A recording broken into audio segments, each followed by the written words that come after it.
Hola a todos y a todas, buenas noches. Estamos en un nuevo Saludo a Todo Twitch.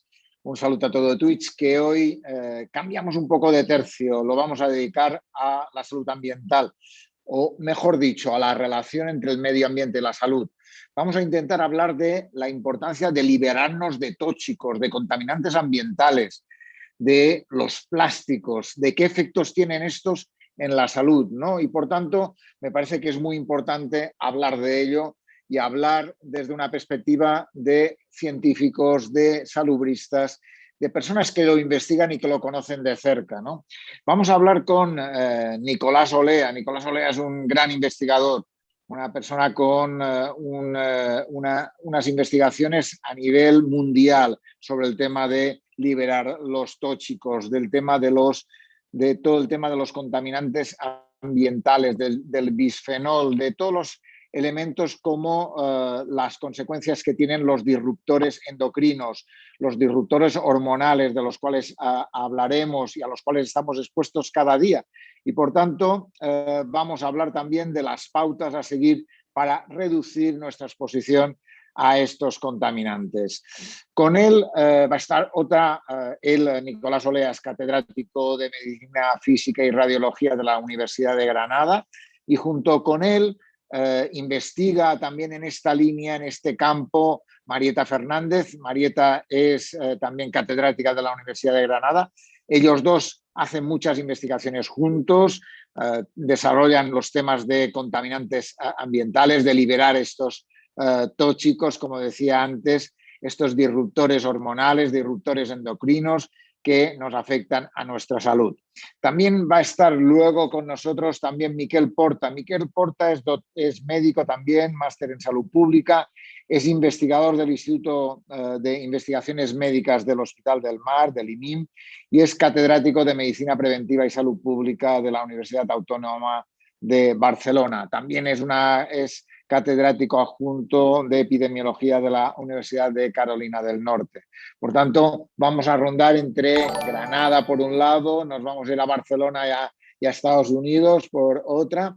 Luego va a estar con nosotros un periodista que trabaja en los ámbitos medioambientales, un gran periodista que tengo muy buena relación, de estos periodistas que trabajan en este campo del medio ambiente, director de un programa de Canal Sur que es Tierra y Mar, y vamos a abordar todo el tema de la importancia de la divulgación científica en estos temas para intentar conocerlos mejor y poderlos abordar de una manera que sirva, que ayude a la gente a tomar las decisiones adecuadas y a liberarse de estos contaminantes ambientales, ¿no?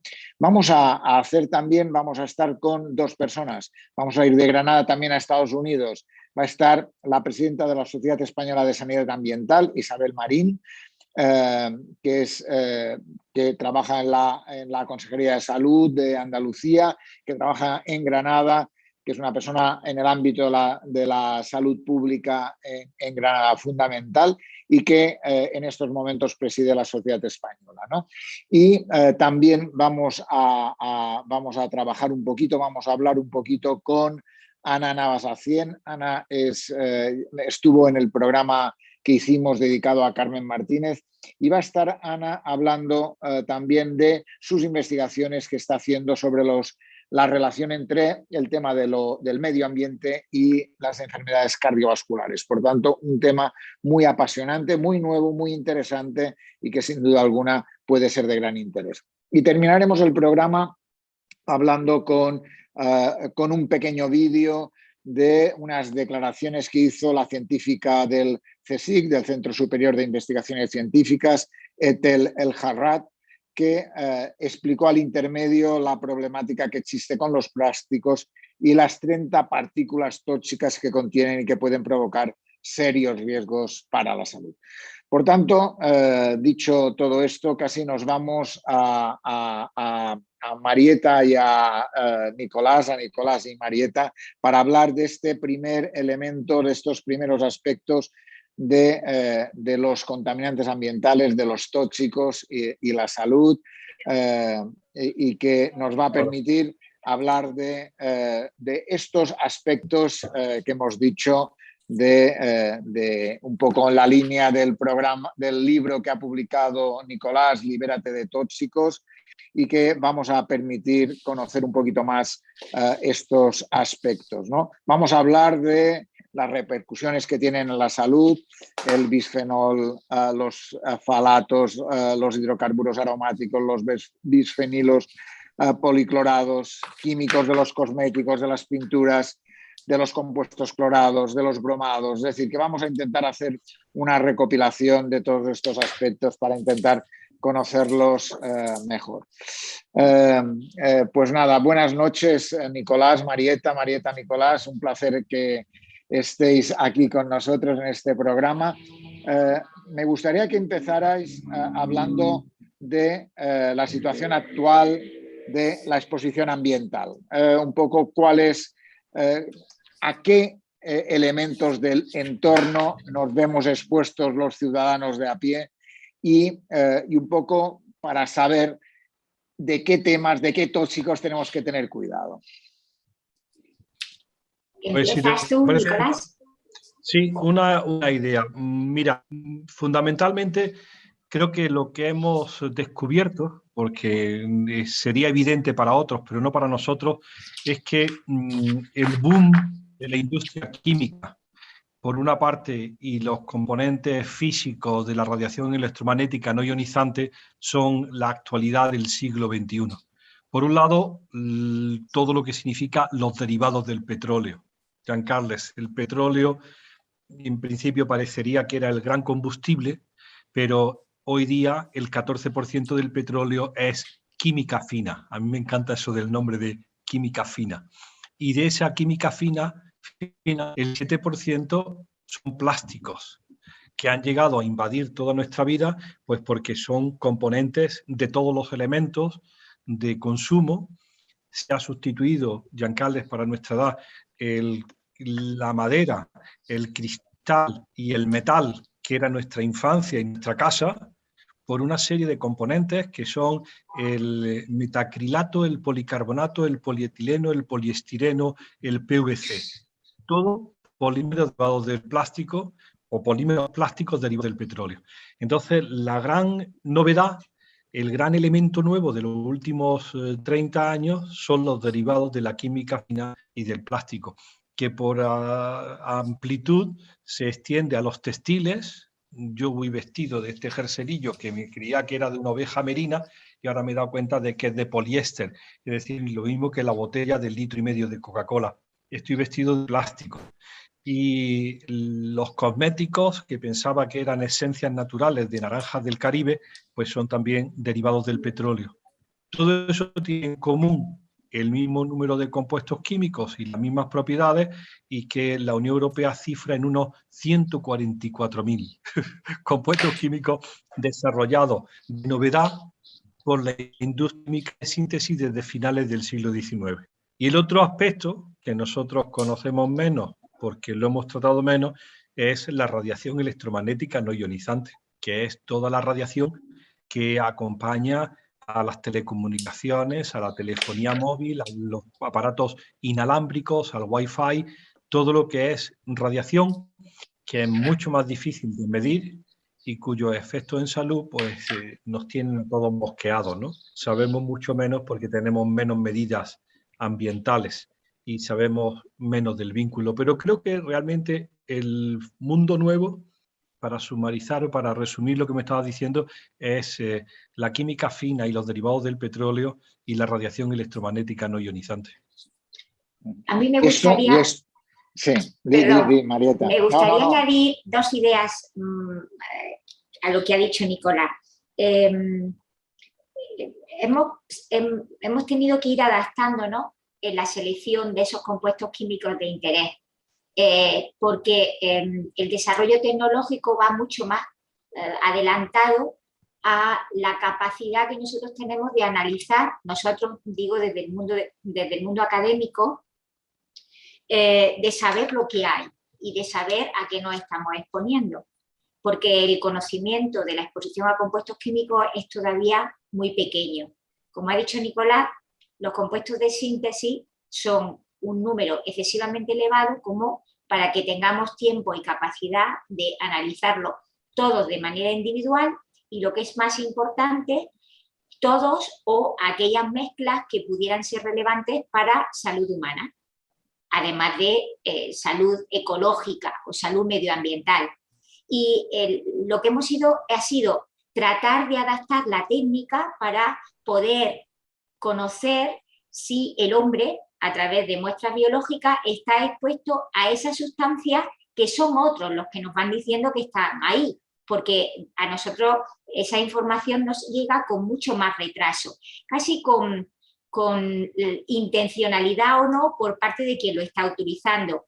Y lo que es más perverso todavía, nos empeñamos en demostrar que no son su inocuidad para los seres vivos, cuando quizás deberían de ser otros que la utilizan con un beneficio económico los que deberían demostrar que no van a ser dañinas antes de poder utilizarlas. Esas dos ideas. Estamos analizando lo que nos van proponiendo otros que hay que analizar y pasamos de persistente a no persistente, y hemos ido incorporando plásticos mucho más tarde, elementos de cosmética mucho más tarde, elementos de los textiles mucho más tarde, es decir, adaptando la técnica analítica para encontrarlo en la muestra biológica y empeñándonos en demostrar la asociación con salud humana. De alguna forma, por lo que entiendo, lo que sabemos, lo que vemos, lo que conocemos es una mínima parte. Seguramente lo que hay es muchísimo más de lo que sabemos, ¿no? Porque, como muy bien decía Marieta, estamos analizando pequeños, cada día, otros elementos que puedan afectar a la salud humana, ¿no? Así es, ¿no? Totalmente, totalmente. Y probablemente ahora la nueva terminología empieza a comentar que en lugar de ir a el análisis dirigido para encontrar el elemento de interés, habría que hacer un análisis no dirigido para encontrar qué hay, a través de la señal cromatográfica que te permita, por el espectrómetro de masa, identificar de qué se trata. Es decir, que es una adaptación continua a una tecnología desarrollada por otros, que no estoy diciendo que sea adversa o que sea negativa, pero que es un mundo excesivamente amplio como para poder abarcarlo con la toxicología clásica o con el conocimiento clásico que tratamos de entender, ¿no? Y sin duda alguna, por tanto, eso estamos en un momento de inicio de esta historia, ¿no? Porque vosotros ya lleváis años investigando, pero probablemente estamos en el inicio de esta historia. Esto tiene mucho recorrido por delante, ¿no? Totalmente de acuerdo. Tiene mucho recorrido, pero a la vez hay mucha información que ya se podía utilizar. Es decir, lamentablemente ese tipo de pensamiento es el que se utiliza a veces, muchas veces por parte de un sector determinado de los lobbies, para decir que necesitamos todavía más información antes de empezar a aplicar determinados principios. Y por supuesto que hay que seguir investigando, pero a la vez hay mucha gente que lleva muchos años produciendo resultados del máximo interés que ya nos permitiría empezar a establecer algunas medidas, al menos siguiendo el principio de precaución. Sin duda alguna, sí, sin duda alguna, yo hablaría de, si hablamos de pesticidas, de herbicidas, de plásticos de envase alimentario, de papel y cartón reciclado, de cosméticos, de productos de higiene, de tickets de caja, ¿no? Todo eso es hablar de contaminantes químicos, de elementos que pueden afectar a nuestra salud. Nicolás, contesta tú. No, por favor, sigue tú con el discurso. Bueno, a ver, lo que nosotros hemos, y centrarlo, como tú lo estás centrando, en trabajos concretos de nuestra experiencia investigadora, es quizás reducir mucho la imagen, ¿no? Pero sí que a nosotros nos gusta hablar de lo que producimos. Y en los ejemplos que tú has utilizado, nosotros podemos, sin duda, concluir que la persona, la población humana, está expuesta a muchísimos compuestos químicos y algunos de ellos tienen la capacidad de alterar el sistema hormonal. Y esos son en los que nosotros nos hemos centrado, en aquellos que imitan a la hormona endógena y que en determinadas circunstancias y en población especialmente, una población especialmente concreta, puede aumentar la probabilidad de desarrollar determinadas patologías. Eso es la evidencia científica que nosotros hemos producido y que ha sido corroborada por otros muchos. Es decir, no es una anécdota lo que nosotros hemos hecho, sino que, como sabes, en ciencia hay que reproducir los resultados, y esos resultados no somos nosotros los únicos que lo hemos puesto encima de la mesa.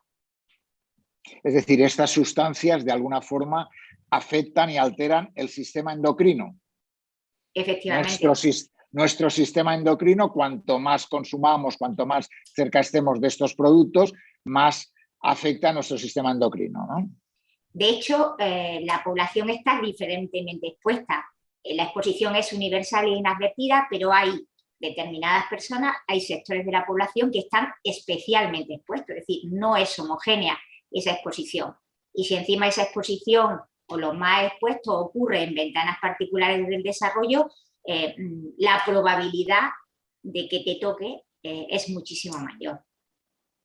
Por ejemplo, cuando decía los tickets de caja, los tickets de caja afectarían normalmente a muchas mujeres jóvenes que trabajan de cajeras en supermercados y, por tanto, en momentos probablemente muy cercanos a una época fértil, y por tanto podría afectarlas a ella como embarazadas y a sus fetos y a sus niños posteriormente, ¿no?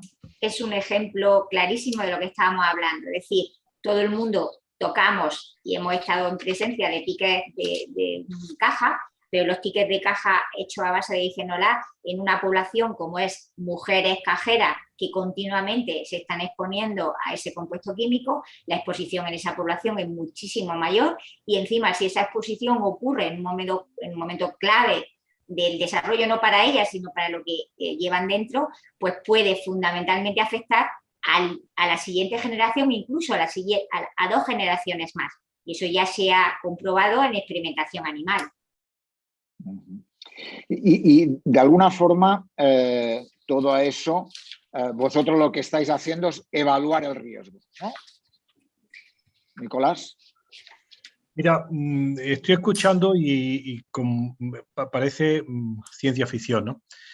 Lo más difícil que hemos incorporado al discurso en 26 años es que es muy difícil de demostrar las asociaciones, ¿de acuerdo?, de causalidad, porque estamos siempre basados en la epidemiología, que es exposiciones de poblaciones y daño producido en esa población, y lo que proponemos rara vez es utilizado para definir riesgos de forma clara. En otras palabras, solamente el Estado francés, y como una cosa especial y particular, decidió que si la población más dañada por esos, putativamente más dañada por esos tickets de caja, eran las cajeras jóvenes trabajando en supermercados que están en edad fértil y posible quedar embarazadas, pues iban a tomar una decisión basada en el principio de precaución, como decía Marieta, para suprimir el bisfenol A en la formulación de esos tickets de caja. Todo con decisiones parciales y partidistas, diría yo, de un Estado sin que el resto de la Unión Europea lo viera necesario. Imagínate que esto se tomó la decisión en el año 2014 en Francia y en el 2020 en España, cuando ya no quedaba más remedio, porque era impensable pensar que durante todo ese tiempo se siguieran exponiendo las cajeras españolas a un producto que ya estaba prohibido en Francia. Es decir, ese sentido del riesgo es tan relativo que es aplicado de forma particular según los intereses, liabilidades o Dios sabe qué en cada país. Y tenemos el mal ejemplo de que España tarda mucho tiempo en darse cuenta de esos riesgos. Y lo curioso de todo y lo decepcionante es que mucha de esa evidencia la estamos produciendo desde España. Y España no la utiliza para legislar. Unas veces lo utilizan los daneses, otras veces los suecos y otras veces los franceses. Y dices, pero hombre, ya que estás produciendo y financiando este tipo de investigaciones, sé más atrevido, porque lo que estás consiguiendo, si eres más atrevido y más precoz, es disminuir riesgos, que es lo que tú decías, ¿no? Pero tenemos un problema grave en la definición, en la asociación de riesgos, ¿no? Y de alguna forma, decíamos, afecta a mujeres, digo, en el caso de los aspectos de las cajeras, ¿no? Afecta a mujeres, pero también no solo este caso afecta a mujeres, sino probablemente hay otros disruptores endocrinos que también afectan a mujeres, ¿no? Y probablemente eso, ¿en qué patología se traduce? ¿Cómo lo vemos en la salud de las mujeres o de las personas en general? A ver, como trabajar en población humana hay que seguir unas reglas éticas determinadas y no podemos hacer un ensayo clínico aleatorizado, randomizado. Tenemos que seguir basándonos en estudios observacionales, en seguimiento de la población y comparar los más expuestos con los menos expuestos, porque no hay población control no expuesta con la que compararla. Con lo cual tenemos varios problemas. El primer problema es realizar el seguimiento de la población y mantener la investigación en grandes poblaciones durante mucho tiempo. Ya tenemos la primera dificultad. Casos concretos los encontramos de manera muy particular.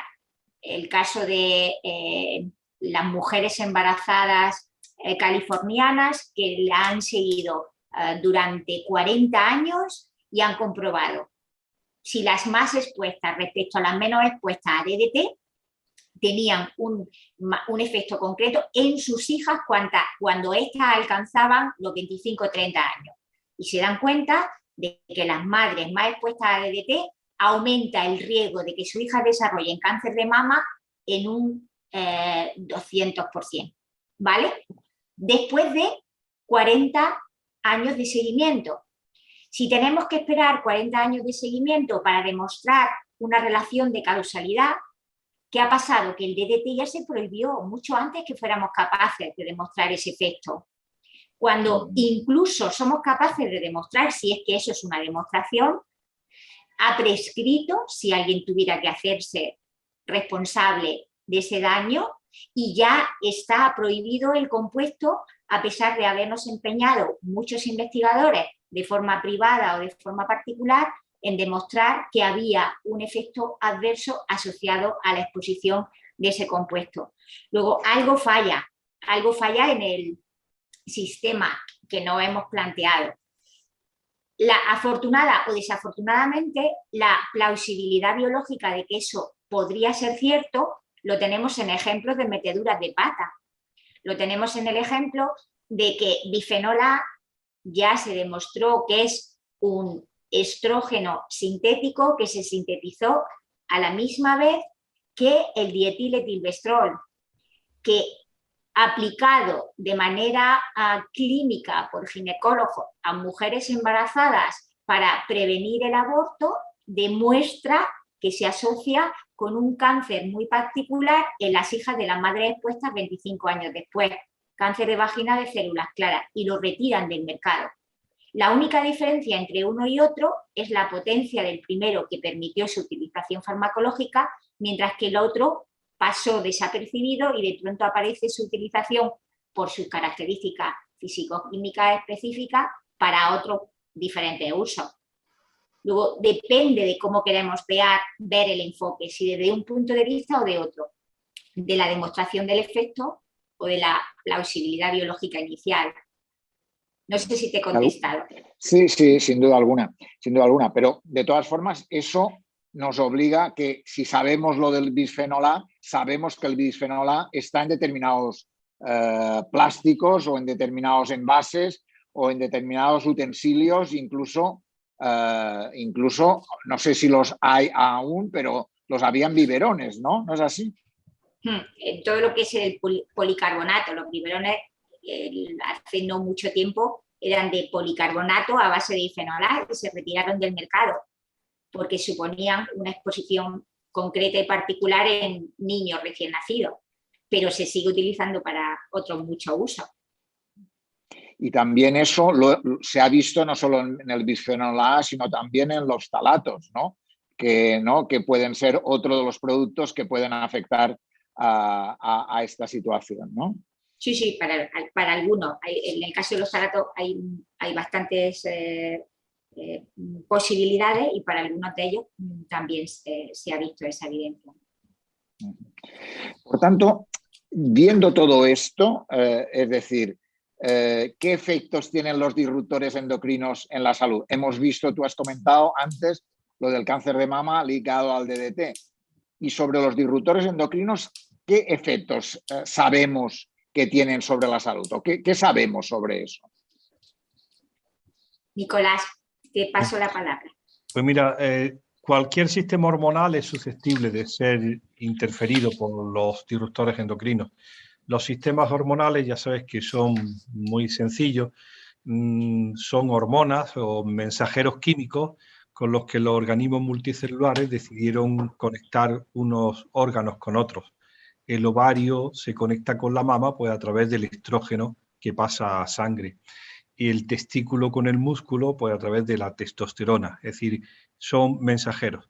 Esos mensajeros químicos son moléculas muy bien definidas, las conocemos como hormonas, y tanto su síntesis como la unión a un receptor específico, es decir, a otra molécula que está dentro de la célula blanco, pueden ser interferidas por los disruptores endocrinos. Entonces, tantas como actividades hormonales, tantos como disruptores endocrinos potenciales.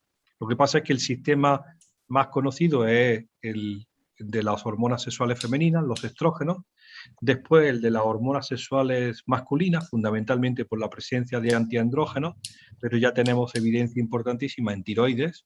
Os recuerdo que el hipotiroidismo, la no función tiroidea, se ha convertido en una vulgaridad en países como España, donde la quinta medicina más vendida es la hormona tiroidea. Parecería que España es un país de hipotiroideos, o la vitamina D, o como ahora estamos estudiando, el metabolismo que conduce hacia obesidad. Es decir, cualquier sistema es susceptible. Recuerda que hay al menos 40 receptores nucleares que tienen muchos de ellos identificados cuál es el ligando, cuál es la hormona. Hay otros que ni siquiera se sabe cuál es el ligando y todos ellos pueden ser atacados o, como nos dijo un joven en una conferencia, hackeados por esos compuestos químicos que están en sangre, que están circulando. Pero en principio, sistema sexual femenino, masculino, tiroideo y metabolismo son los más conocidos. ¿Y en los niños? ¿En los niños cómo afecta? ¿Qué sabéis de lo que puede afectar a los niños? Antes decía Marieta alrededor del DDT que al cabo de 25 años se descubría un incremento de cáncer de mama, un 200% más en niñas que habían estado sus madres expuestas al DDT. ¿Qué se sabe de los niños? ¿Cómo les afecta? ¿De qué manera?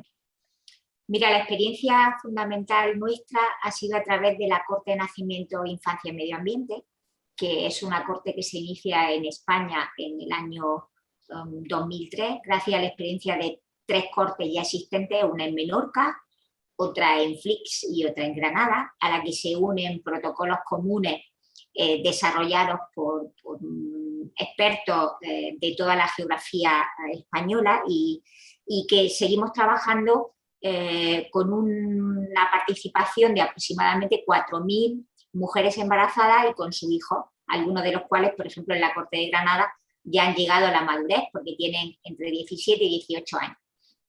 Y hemos sido capaces de tratar de relacionar la exposición a muchos contaminantes ambientales, disruptores endocrinos y no disruptores endocrinos, con su desarrollo y crecimiento. Y una de las patologías, o en una de las situaciones en las que hemos producido más evidencia es en su neurodesarrollo. Y lo que hemos visto es que hay no situaciones necesariamente clínicas, pueden aparecer situaciones subclínicas de déficit de atención, de síndrome de hiperactividad, incluso que desde el punto de vista individual no son importantes, pero desde el punto de vista poblacional, una desviación del coeficiente intelectual en unos pocos puntos puede tener resultados realmente importantes en lo que es el desarrollo de la población, y eso lo estamos percibiendo con muchos de los contaminantes, especialmente en aquellas poblaciones más expuestas. Incluso hemos complicado el dibujo porque no solamente nos centramos en la exposición a contaminantes ambientales, sino que vemos el papel de otros posibles covariables que pudieran contrarrestar el efecto dañino de esos contaminantes, como puede ser el ejercicio físico, la nutrición que reciben, el ambiente en el que se desarrollan, desde espacios verdes hasta contaminación atmosférica, y tratando de ver lo que se conoce ahora como exposomas, no de manera individual el compuesto químico y el efecto concreto, sino de una manera mucho más holística. Y los resultados son realmente interesantes, sobre todo porque tenemos la posibilidad de identificar aquellos contaminantes que deberían no estar en esa fotografía y que se dan especialmente en situaciones sociodemográficas particulares. Increíblemente, de dónde eres, dónde has nacido y cómo estás creciendo determina muchísimas veces esa exposición particular que podría ser prevenida. Y de alguna forma, por tanto, tenemos una situación que necesita de políticas, porque de alguna forma antes Nicolás hablaba de aquí lo investigamos, pero desde que se investiga, que se toman medidas, pasan demasiados años. Y un poco comparaba esa situación de los 6 años, no sé si he entendido bien, los 6 años de diferencia entre las medidas puestas en marcha en Francia de las medidas puestas en marcha en España alrededor de los tickets de caja, ¿no? Es así, ¿no? Pues mira, realmente es que parecería que los paradigmas clásicos en la regulación y en la toxicología reguladora que nosotros decimos, pues se están desmoronando de forma rápida, con una resistencia enorme por parte de la regulación más arcaica.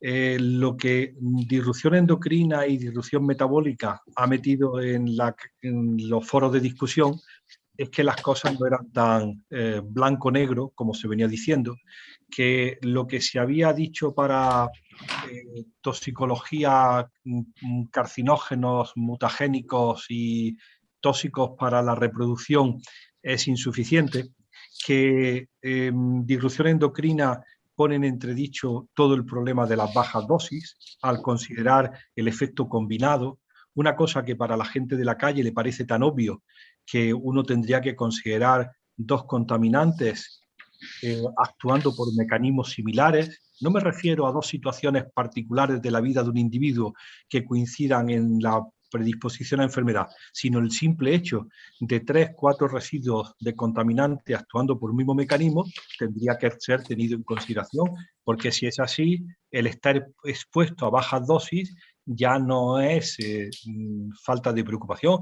El estar puesto a bajas dosis, si son 20 bajas dosis, a lo mejor se convierte en una dosis importante. O lo que decía Marieta hace un momento en que ocurre la exposición, o algo más complejo todavía que ha traído disrupción endocrina a la discusión, que es la no linealidad de las dosis-respuesta, con curvas paradójicas en U o en U invertida. Nuestra experiencia de 26 años con este tema es que hay, te lo voy a decir así claramente, una resistencia, no te puedes imaginar de qué categoría de aparato de la Comisión Europea a entrar al juego y discutir estos temas. Son años de petición de que se revisen criterios, de que se incluya, por ejemplo, cosa tan sencilla como los test de actividad hormonal en la cualificación de cualquier compuesto químico que sale al mercado, y aún no se ha aceptado. Primero porque eran difíciles de hacer, difíciles de interpretar, y le decimos, ¿cómo van a ser difíciles de hacer si se hacían en el año 36? Una ratita ovariectomizada que se le inyecta un producto y si le crece el útero es estrogénico. Pero eso nos ha llevado a una situación ahora mismo que es muy seria, porque a la gente y todos los científicos han dejado de confiar en el aparato, ¿de acuerdo? Y mira que Europa, y ahora lo veremos, es de los sectores más progresistas en cuanto a la regulación química. Se sacaron de la manga REACH, el famoso registro de productos químicos, que ha sido incapaz de incorporar la información sobre actividad hormonal en su regulación y recurren a la regulación de pesticidas o lo que hace la Autoridad Alimentaria Europea como la EFSA para tener alguna referencia sobre compuestos como bisfenol A, que como bien ha dicho Marieta, se demostraron que eran estrogénicos en Nature en el año 1936. Es decir, es una sensación tan decepcionante de incapacidad del aparato para asumir cuál es la nueva realidad y el nuevo conocimiento que algunas veces es desesperante. Miquel Porta, añadimos a esta conversación a Miquel Porta, catedrático de Salud Pública de la Universidad Autónoma de Barcelona. ¿Cómo lo ves, Miquel? Tienes el micro apagado, lo digo. ¿Cómo ves lo que cuentan Nicolás y Marieta sobre todos estos aspectos, sobre los tóxicos que afectan a la salud y que, como decía ahora Nicolás, difícilmente son tenidos en cuenta por las autoridades a la hora de tomar medidas? Bueno, buenas noches. Buenas noches, Miquel. ¿Quién estuviera en Granada? No solo por la compañía de Marieta y Nicolás. ¿Dónde estás, Joan Carles? ¿Dónde estás? Yo estoy en mi casa. ¿En Granada? En Granada, en Granada. Estamos los tres en Granada y tú en Barcelona, supongo, ¿no? Pues envidia total es lo que siento. Cuéntanos cómo lo ves. Bueno, hombre, hay muchas coincidencias con Nicolás y Marieta en la evaluación científica. Yo no sé si estamos para entrar en matices y posibles, en fin, matices explicativos diferentes. Nuestra experiencia como investigadores y profesores es muy coincidente, ¿no? Otra cosa es que, bueno, supongamos que hay un poco de espacio para los matices o para alguna visión un poco diferente en los aspectos más políticos, ¿no? Yo creo que en ciencia muchas veces decimos cosas que tienen un carácter político en el mejor sentido de la expresión. Está claro en lo que han dicho Marieta y Nicolás, ¿no? O tú mismo todo el rato. Lo que yo vivo y analizo racionalmente de forma un poco diferente es que yo siempre he partido de que el mundo va puñeteramente mal y de que el poder es inmisericorde. Y nunca me he extrañado de algunas de las cosas que se comentan nunca. Es decir, claro que los grandes poderes hacen lobby, o claro que los grandes poderes retrasan la legislación o no hacen caso de la ciencia que les interesa. Para empezar, esto lo encuentro lo habitual. Y esta constatación yo creo que no me lleva a ser más pasivo. Uno de los elementos que he hecho en falta es el análisis del cambio social, de qué factores influyen en el cambio social, en lo cual no somos expertos probablemente ninguno de los cuatro, pero yo creo que hay que ponerlo en el debate, es decir, ¿por qué cambian las cosas con tanta lentitud? Pues en parte porque el apoyo social al cambio es más débil de lo que debería, y el apoyo social en las sociedades en las que votamos a menudo pasa por el comportamiento electoral de ciertos sectores ciudadanos. Esto a veces incluye una parte de la izquierda, no solo la derecha y la extrema derecha, sino una parte de la izquierda que considera, y con esto no estoy contradiciendo nada que hayan dicho Marieta y Nicolás, no han dicho esto, pero hay una parte de la izquierda que cree que con cierta rapidez el conocimiento científico se incorpora a las políticas, y esto nunca ha sido así. Sería una visión ingenua, ¿no? Los legisladores están esperando nueva evidencia científica para actuar. Esto no justifica para nada los terribles retrasos que hemos constatado, pero yo creo que hay una parte importante de la sociedad, no solo en su comportamiento social, en su comportamiento como consumidores, en la falta de organización, en la falta de apoyo a las ONGs que se preocupan de estos temas, la condescendencia con actitudes horribles como lo que hemos visto en Lorca el otro día, lo que está ocurriendo en tantos lugares del Mediterráneo, en Doñana, en tantos lugares, en Sabiñánigo, en el Pirineo, en tantas partes, ¿no? La contemporización con conductas públicas y privadas que son nefastas para la salud pública y el medio ambiente. Bueno, creo que hay que hacer una reflexión de esta índole, ¿no? De esta índole.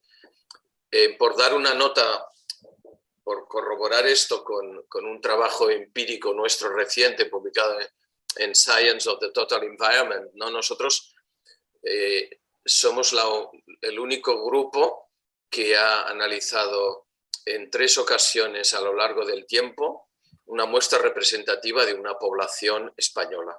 Representativa. La representatividad en epidemiología tiene una importancia relativa. Podríamos hablar mucho rato de por qué estudios no representativos, en muestras no representativas, son válidos y pueden extrapolarse y tienen un cierto grado de validez externa. Pero para no entrar en este tema metodológico, todas las sociedades con una cierta conciencia social y científica analizan periódicamente a lo largo del tiempo muestras representativas de su población, empezando por Estados Unidos y Alemania, curiosamente, con industrias químicas muy potentes.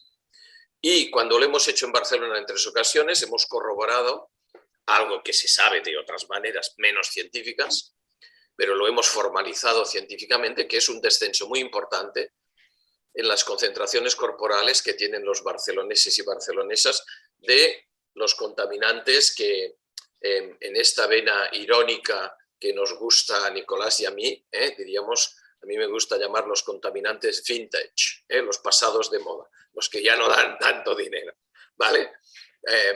Por oposición a los contaminantes posmodernos tipo bisfenoles y eftalatos y PFAS y compañía.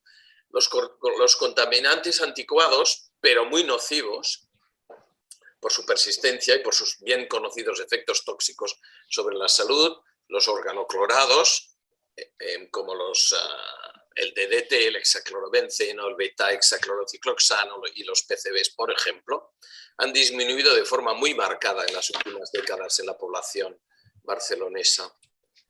Bien, las políticas de prohibición han funcionado. Problema, con una lentitud exasperante, a un coste individual y social muy alto, a un coste económico exorbitante que apenas nadie quiere cuantificar. Aunque hemos publicado con Leonardo Trasande y otras personas en distintas revistas de máximo prestigio, hemos publicado estimaciones económicas que, como bien decían Marieta y Nicolás, son estimaciones que subestiman la enorme carga social, la enorme factura que estamos pagando, ¿no? Y de alguna forma, un poco para los 3, un poco incluso cogiendo el discurso de Miquel, y es cómo deberían actuar los consumidores, cómo deberíamos actuar con los consumidores, cómo deberían actuar o deberíamos actuar con las asociaciones de consumidores, cómo deberíamos trabajar con determinados ONGs que son conscientes del tema y aportan una visión determinada. ¿De qué manera deberíamos presionar a las autoridades políticas para que ese proceso de que los contaminantes antiguos desaparezcan, pero también no aparezcan tanto los nuevos, ¿no? En ese sentido, o que el proceso de pasar de estar a no estar sea mucho más rápido, ¿no? ¿Cómo hacemos eso? Hay muchas cosas que se pueden hacer, ¿vale? El principio teórico tiene una traducción práctica relativamente fácil para quien tenga ganas y una cierta capacidad vital, que en parte es económica, de actuar. El principio teórico es: todo problema socialmente relevante tiene siempre múltiples causas y soluciones. Nunca tiene una sola causa. Los lobbies en Bruselas y en Estrasburgo tienen culpa. La complacencia de los poderes con la industria tóxica tiene responsabilidad. sin duda, pero hay otras causas también. Y por lo tanto hay múltiples maneras de actuar. Hay un artículo mío en El País, que lo puede encontrar en 20 segundos quien quiera, ¿vale?, que se titula Los tóxicos y tú, tanto que hacer. Una manera de actuar es no aceptar la culpabilización de la víctima. Nos están culpabilizando constantemente de que la culpa del medio ambiente, de no reciclar y de morirnos de cáncer es nuestra. Y no es verdad, porque sabemos que un número pequeño de empresas son grandes contaminantes y que el tema del envasado de alimentos es un tema descontrolado, fuera de control, y que la presencia de residuos plásticos en nuestra orina se produce incluso en gente que hace mucho tiempo que no ponemos nunca alimentos calientes en contacto con el plástico. No solo no los calentamos, no los aceptamos calientes en recipientes plásticos o de materiales relacionados. Por lo tanto, la responsabilidad individual es importante por razones culturales y prácticas, pero no mucho por razones de eficacia, pero es importante mantener una responsabilidad individual por razones obvias, pero lo que tenemos que hacer es organizarnos mejor y el ciudadano español es muy reacio a organizarse, es muy propenso a la queja de sobremesa. Pero ¿quién está organizado? ¿Quién está afiliado a una ONG que trabaje en estos temas? De salud pública, porque hay más atención a los temas ambientales muchas veces que a los temas de salud pública que nos conciernen, ¿no? ¿Quién está organizado haciendo cosas? Mucha gente, amplias minorías que se pueden encontrar en Twitter en los seguidores que tenemos los 5 aquí presentes, ¿verdad? O en otras redes sociales. Bueno, comprando de otra manera, votando de otra manera, organizándose de otra manera, reclamando legislación. Por ejemplo, en una de las enlaces que acabo de colgar en Twitter, perdón que soy más usuario de Twitter que de Twitch, ¿vale? Pero en uno de los enlaces que he colgado hay un informe que hicimos para esta ONG que se llama Recero con Z, en apoyo a una ley fundamental, las leyes. ¿Qué leyes estamos apoyando en estos temas? ¿Qué está haciendo el ministro Garzón? ¿Qué está haciendo la ministra Teresa Rivera? ¿Qué están haciendo en tu ayuntamiento, comunidad autónoma? Pues señores, en la de Joan Carles Marc, un gobierno aprobó, un parlamento de las Islas Baleares, aprobó una ley de residuos que era un avance claro en estos temas, para que el ciudadano no tenga que estar todo el día pendiente a derecha e izquierda de con qué me contamino, que es un sinsentido estar todo el día preocupado por esto, porque uno no puede vivir así. Y yo conozco, igual que Nicolás conoce, los residuos plásticos que tenemos en nuestra orina, y cuando yo vi los que tenía, yo dije, pero si yo ya vigilo, si hace 20 años o más que estamos vigilando en estos temas, ¿qué hay que hacer? Apoyar a leyes que nos protejan. Cuando el Parlamento Balear estaba debatiendo esta ley, esta organización, Recero, con Z, en colaboración con las autoridades baleares, inicia una campaña que pasa por la medición de residuos plásticos en la orina de un cierto número de personas, ¿no? Entre ellas el pintor mallorquín Miquel Barceló. Claro, tenemos que apoyar leyes que nos protejan de esto y no ir de individuos heroicos con opciones vitales más o menos radicales. Me parece muy bien ser radical en estos temas, pero esto no va a cambiar el conjunto de una sociedad que tiene ciertos hábitos que, vuelvo al principio, hay que analizar el comportamiento y las posibilidades de cambio de comportamiento que tienen las personas, ¿no? Para ver que realmente, hasta que pasamos una ley que prohibía el tabaco en ciertos lugares públicos y en restaurantes, etcétera, que todos conocéis, que ha sido un éxito. ¿Un éxito total? No, un éxito total no, pero ha sido un éxito de la sociedad española que ha apoyado este tipo de legislación, que ha disminuido drásticamente la exposición al humo de segunda mano, al tabaquismo pasivo, y no a base solo de cortesía y de acciones individuales, sino de leyes que cuando son aprobadas, cuando existe un cierto consenso social en ciertas minorías, amplias minorías, y esto se traduce en legislación que se aplica, más o menos, que hay que aplicarla más, que hay que mejorarla, por supuesto, ¿no? Pero a mí me parece que aquí tenemos un ejemplo de cosas que la sociedad española ha sido capaz de cambiar, igual que felicitando a los habitantes de las Islas Baleares, mallorquines y compañía, a quienes tanto queremos, pues, y ojalá esto se extienda al resto de la sociedad española y sigamos avanzando. ¿Qué añadirías, Nicolás, Marieta, a lo que ha contado Miquel? ¿Qué es lo que creéis que tenemos que hacer para que los consumidores... ¿Y qué podéis contradecir? Sí. O a ver, Miquel, Miquel, contradecir muy pocas cosas, pero decirte una cosa, mira, tú conoces nuestra historia de divulgadores, como decimos nosotros, contar en castellano lo que ya publicamos en inglés, porque dice, bueno, ya está pagado y ya está hecho, y yo digo siempre en las conferencias, tú ya lo has pagado, ahora tendrás que escucharlo, ¿no? Porque es financiación pública que ha salido de tu bolsillo, te guste o no.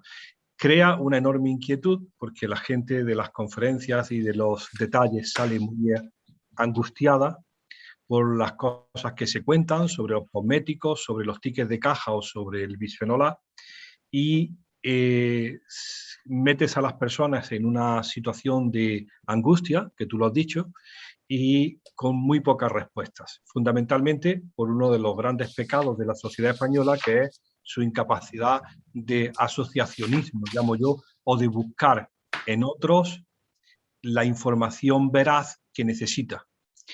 Cuando hablamos de cosméticos y le explicas a la gente que en la parte posterior del bote aparece el INCI, la declaración de cosméticos e ingredientes, en un idioma que es entre el francés, el español, el inglés y el alemán, y nombres químicos incomprensibles, y cada cosmético tiene 29 componentes, dice, esto es un auténtico angustia, ¿no? Porque ¿cómo lo identifico? Han aparecido aplicaciones del móvil que ven la composición o que aparece y no sabemos bien los criterios para la selección.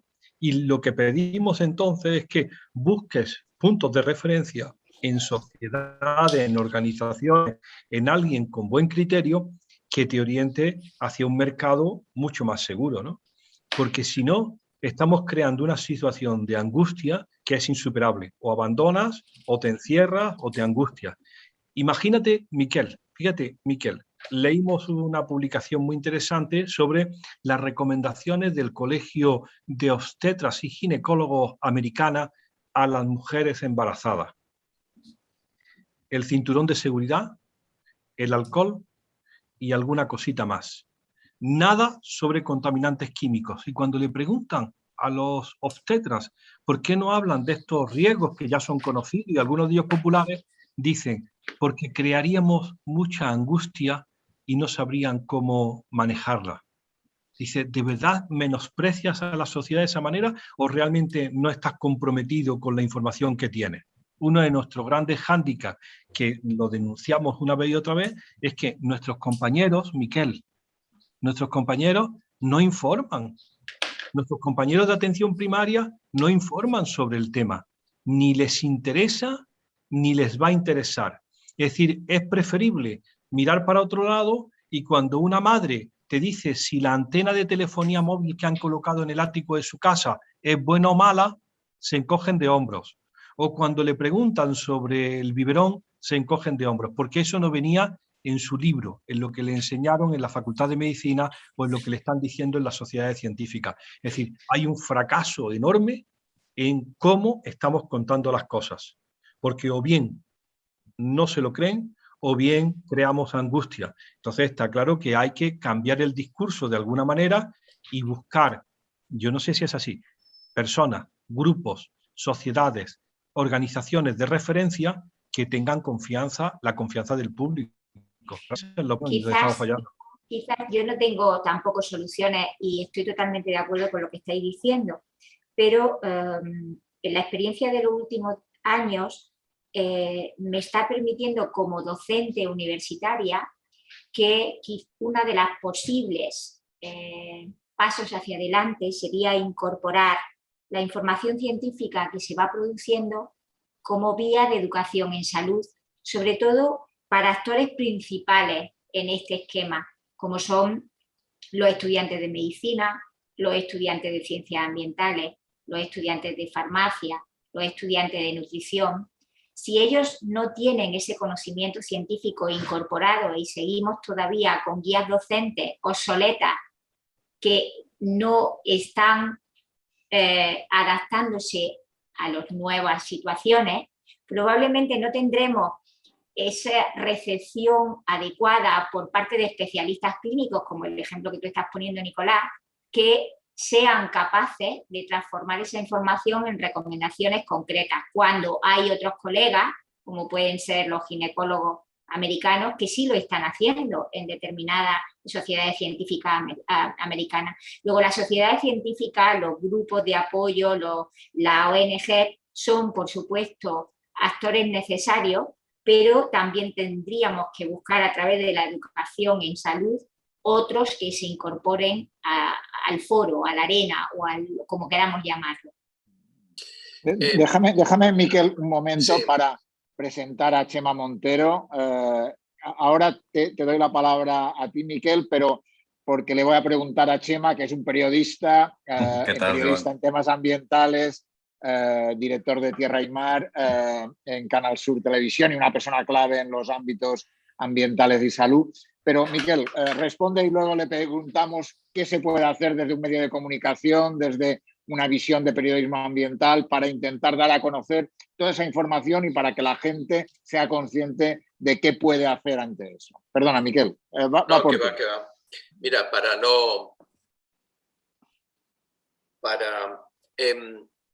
para ilustrar este equilibrio que yo creo que personas como Marieta, Nicolás y yo llevamos muchos años, diré que hace más de 20 años que Nicolás y yo aparecimos en la revista Interview con fotografía, pero vestidos, ¿vale?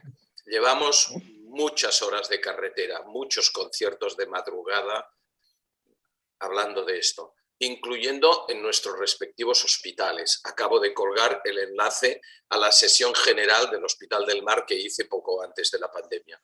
Hace muchos años que hacemos un seminario de disruptores endocrinos en sexto de medicina, en tercero de medicina, en primero, en la optativa de quinto. Hablamos de temas ambientales. Debemos ser en el Hospital del Mar el currículum de medicina que uno de los que más habla de estos temas. Más no es lógico que hagamos. Y yo no me pienso culpabilizar ni un milímetro. Por cierto, que a estas horas de la madrugada en la que estamos trabajando, como habréis visto, me estoy tomando un vino. Lo hago a la memoria de Archibald Cochrane, el que le dio el nombre a la colaboración Cochrane, que bajó una vez a dar una conferencia en Barcelona con un gin tonic en la mano porque le parecía la única manera de presentarse a una conferencia que se daba a las 10 de la noche. Yo estoy con un vinito, ¿vale?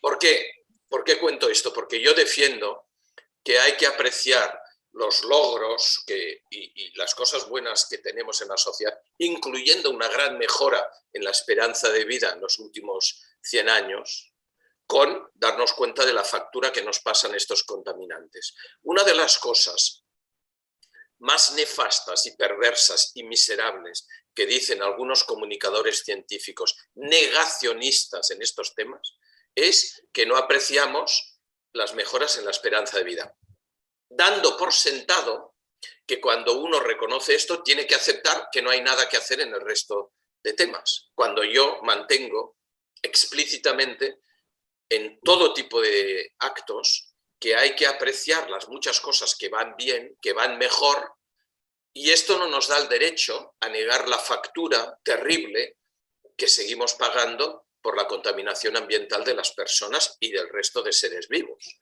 por este tipo de contaminantes que hoy hablamos y otros tipos, que tenemos la obligación de hablar de estos temas. Entonces, más clases en medicina no podemos dar, más sesiones en los hospitales no podemos hacer. Hablamos de lo que hay en el mundo clínico, por ejemplo, de la Endocrine Society, que siempre ponemos de ejemplo como sociedad clínica que hace cosas. ¿Sabes qué ocurre? Y esto lo estoy viendo con mucha claridad y con esto termino. En la promoción de la Agencia Estatal de Salud Pública a propósito de la COVID, que todo el mundo ve que España necesita otra gobernanza de la salud pública, un mejor sistema de información epidemiológica, todo el mundo lo ve. ¿Qué ocurrirá? ¿Tendremos un centro estatal de salud pública a la altura del siglo XXI? Joan Carles, tú mismo has estado implicado en estos temas, ¿no? De gestión, de gobernanza de la COVID, ¿vale? Hoy mismo, hace un rato, escuchaba a Josep María Antó hablar de la ampliación del aeropuerto de Barcelona y quejarse de que es un escándalo la falta de acceso a los documentos científicos en los que se basan las decisiones sobre la ampliación del aeropuerto de Barcelona o las que toma el Consejo Interterritorial. Tengo un artículo en Contexto y Acción en el que digo, ¿dónde están los documentos en los que se basan las decisiones del Consejo Interterritorial? No tenemos instituciones a la altura de los problemas sistémicos del siglo XXI. Se llame COVID o se llamen disruptores endocrinos. ¿Sabes de qué dependerá? No de los artículos que estamos haciendo en la prensa. Joan Carles, no hace falta que hagamos tantos artículos o del que acaba de salir en Gaceta Sanitaria. Depende del trabajo político en las trincheras. Y yo a esto no me dedico. Hay que trabajar en las trincheras del Parlamento, hay que trabajarse en la retaguardia de los partidos. Ahí es donde se decidirá. Si tenemos otra salida en falso, como las que denunciaba Nicolás en el caso de Bruselas, si tenemos una fantasmada de agencia de salud pública estatal o tenemos algo a la altura de los retos. Esto no es un tema que podamos solucionar desde la academia, podemos influir. Hemos sido influyentes en el caso del tabaco y muchos otros, pero las decisiones, la política sigue otras reglas. Si tenemos una institución de salud pública a la altura del siglo XXI, mejorará la gestión de los sistemas de información epidemiológica y la gestión de las siguientes pandemias y la gestión de los disruptores endocrinos, y el ministro Garzón entrará en estos temas, el que lo suceda, y la ministra Rivera y el Ministerio de Sanidad.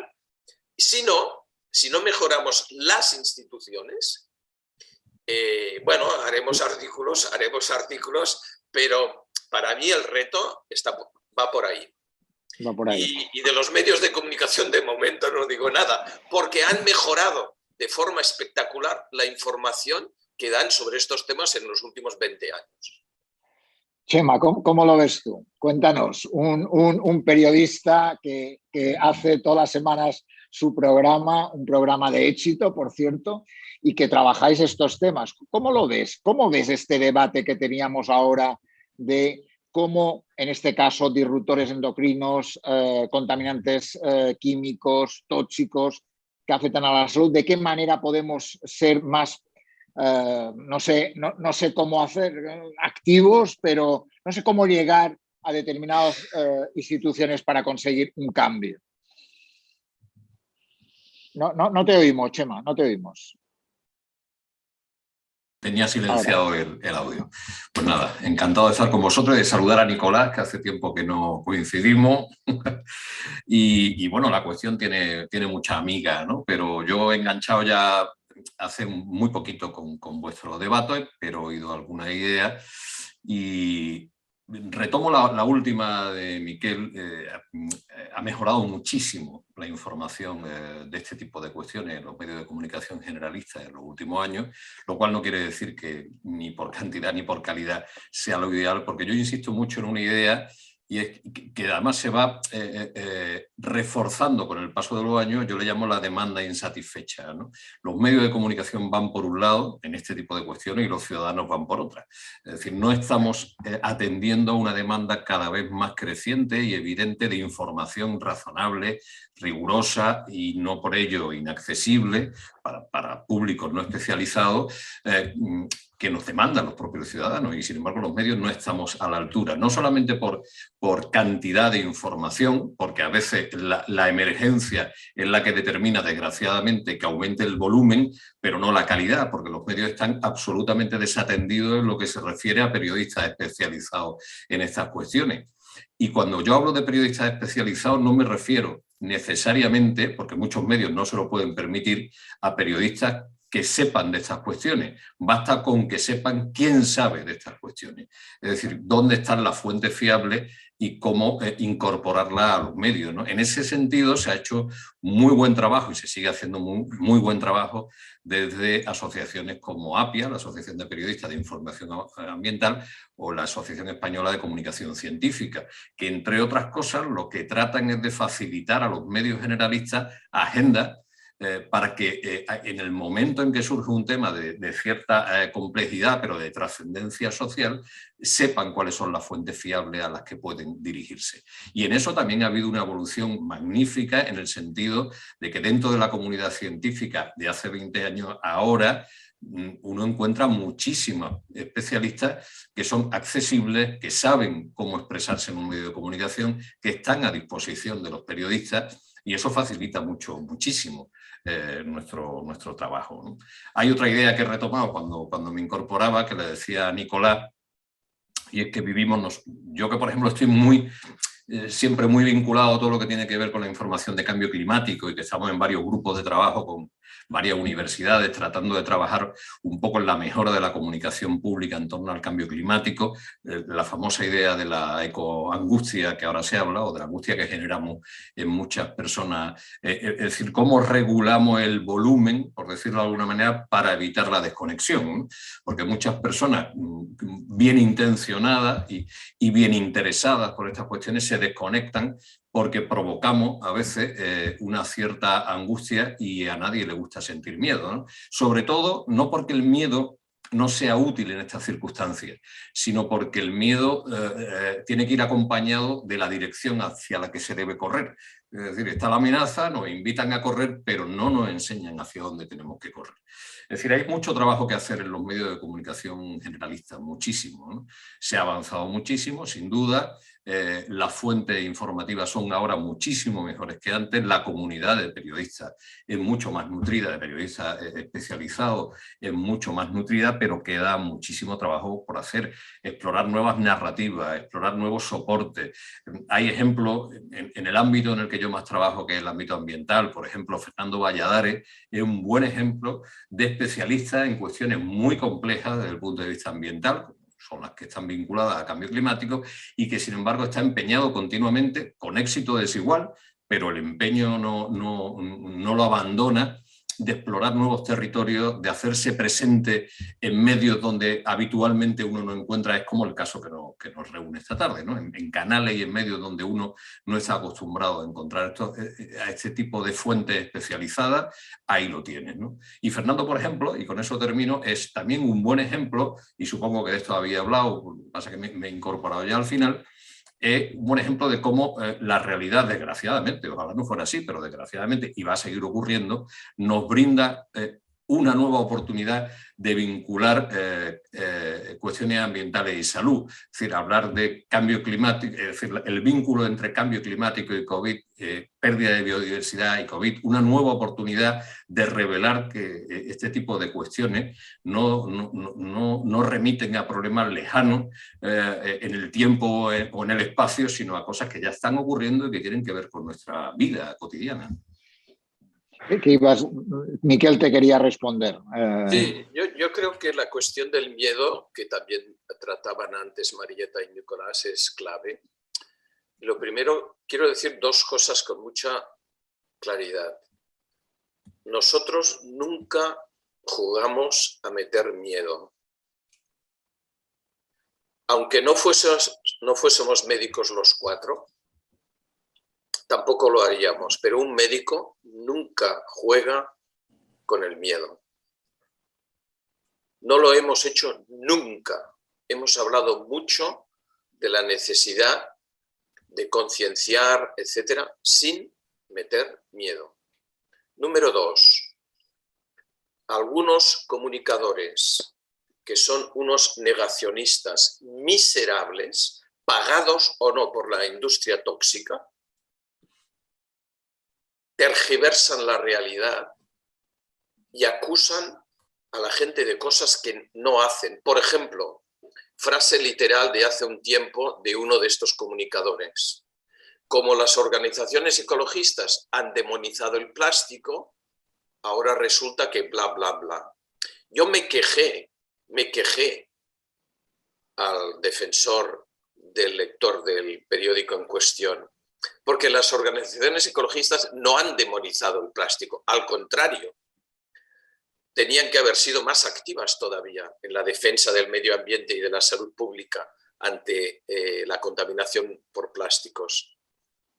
Es típico de los recursos retóricos miserables de estos negociadores, de estos comunicadores, el decir cosas que nadie dice y al hilo, al amparo de una mentira, entonces defender el plástico o lo que les venga en gana. Es decir, yo entiendo perfectamente que una parte de los medios, como soy una persona pragmática y prudente, ¿vale? Yo entiendo perfectamente que los medios de comunicación tienen que guardar equilibrios, pero lo que no puede ser es que no denunciemos discursos que cuando se hicieron hace años para defender a la industria tabaquera o para negar el cambio climático, ya se utilizaban, que es, repito, que algunos comunicadores ataquen cosas que nadie dice para atacar a las organizaciones o personas. Nicolás, una vez salí en defensa tuya en Twitter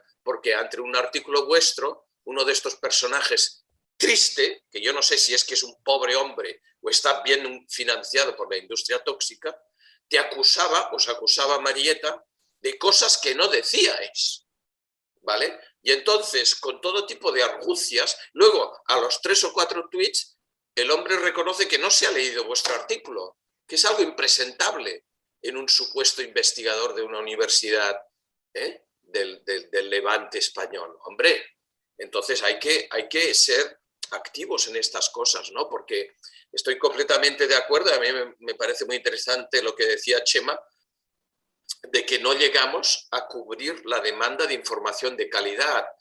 Bueno, pues hay que seguir intentándolo, ¿no? Con las organizaciones que decías, con muchos medios de comunicación que están abiertos y se han ido abriendo pues a menudo a lo que publicamos. El artículo que decía de Science of the Total Environment, pues se hizo eco de él en página impresa un sábado, media página de La Vanguardia, se hizo eco de él Antonio Cerrillo. Y el informe sobre recero y los plásticos en orina fue portada en La Vanguardia, por ejemplo, Y podríamos hablar de numerosos medios de comunicación que se interesan por lo que decimos. Ha citado Antonio, ha citado a un buen amigo, Antonio Cerrillo, y eso me sirve también para apuntar a otra cuestión importante, ¿no? No es, en la mayoría de los casos, por no decir en todo, no se trata tanto de la vocación del medio como de la presencia de un profesional o una profesional determinada en ese medio, ¿no? En el caso de La Vanguardia, la presencia de Antonio Cerrillo garantiza un tratamiento continuo y riguroso de este tipo de cuestiones. Porque esto de la continuidad es otra cuestión muy problemática en estos asuntos, porque no hemos conseguido romper, a pesar de toda esa evolución innegable en estos años en cuanto a la calidad de la fuente y la información, etcétera, no hemos conseguido todavía romper esa dinámica perversa y muy peligrosa que hace que el grueso de la información ambiental esté vinculada a sucesos. Y casi nunca se trate desde la perspectiva del proceso, ¿no? De las causas, de las consecuencias, de los actores, de las soluciones, de qué podemos hacer, sino que vamos siempre al remolque de un suceso. En el momento en que el grueso de la información está vinculada a sucesos, es muy vulnerable a esas malas prácticas, ¿no? Porque se hace deprisa, porque se hace insistiendo en las partes que generan más miedo, porque se desprecia a las fuentes que son más, digamos, sensatas o más tranquilas, por decirlo así. Entonces, no hemos sido capaces de romper esa dinámica perversa. Las cuestiones ambientales siguen estando presentes en los medios, casi siempre vinculadas a un suceso. Y eso además se combina con otro elemento que yo cito muchísimo, insisto mucho en este tipo de intervenciones, que es una crisis cada vez más acusada, sobre todo en televisión, pero se extiende a todos los medios, una crisis de la información compleja. Un compañero lo explicaba muy bien en una frase muy sencilla: si tengo que explicarlo, renuncio a contarlo. Entonces, claro, estamos hablando de cuestiones que son muy complejas, ¿no? Si renunciamos a explicar lo complejo porque no tenemos capacidad, porque no tenemos periodistas, porque no tenemos espacio, porque no tenemos medios, esa información desaparece de los medios. Si no tenemos fuentes rigurosas, ese espacio lo van a ocupar los negacionistas. Es así, ¿no? Entonces, hay una corriente, hay una crisis de la información compleja. Y insisto, sobre todo en televisión. Y termino con una anécdota que yo siempre comento. Recordaréis todo la película Buenas noches y buena suerte de George Clooney, que cuenta un poco ese pulso entre McCarthy, el senador McCarthy, y el periodista de los informativos norteamericano. Y a este hombre le preguntaron, y estamos hablando de los años 50 del pasado siglo, le preguntaron si él temía, que es un poco el pulso que revela la película, Ed Murrow, era el periodista, si él temía que los políticos terminaran por asaltar los informativos de televisión. Y él dijo, no me preocupan los políticos, me preocupa el entretenimiento, será el entretenimiento el que asalte los informativos de televisión. Y así ha sido, ¿no? La banalidad en la información no viene muchas veces o casi nunca de una presión política, viene del puro entretenimiento que acaba convirtiendo en banal lo que no debería ser banal. Nicolás, Marieta, me gustaría un poco cerrando este círculo, ¿no? Tenemos un papel, los medios de comunicación, un papel importante que ayuda, que puede ayudar. Hemos dicho el tema de los consumidores, de las ONGs, de la ciudadanía en general, pero nos quedan dos sectores que son fundamentales. Han salido de alguna forma, ¿no? Los políticos y la industria química o la industria de todos estos contaminantes que aumentan nuestro riesgo de sufrir determinadas enfermedades, ¿no? ¿Qué podríamos hacer con la industria química? ¿Qué deberíamos hacer? ¿Qué deberíamos hacer con los políticos para ayudar a que tomen decisiones en ese sentido? ¿Cómo deberíamos actuar? ¿Cómo podemos hacer que la gente sea consciente, no solo que se preocupe después de oír determinadas cosas sobre los contaminantes, los alimentos, los plaguicidas, los juguetes, los aparatos electrónicos o los utensilios, ¿no?, de cocina, sino qué deberíamos hacer con la industria para que sean conscientes de eso y actuaran de otra forma, y qué deberíamos hacer con los políticos para que utilizaran esa información de manera adecuada. Pues si Nicolás. te parece, Marieta, empiezo yo y te paso a ti la pelota, con que prepárate para contestar, porque te la voy a dejar bien caliente. A ver, por nuestra experiencia, distinguimos dos tipos de políticos. No, bien. Distinguimos políticos en España y políticos en Europa, y industria en España e industria en Europa. No hemos encontrado nunca interlocutores locales, me refiero a España. Todo lo que hemos podido decir, hablar con un interlocutor que entendía y tenía argumentos, ha ocurrido en Bruselas.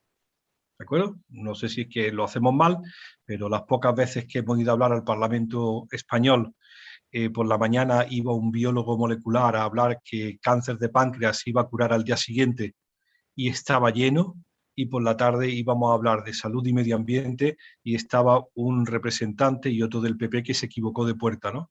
Es decir, no es el foro, no están dispuestos, no quieren oír.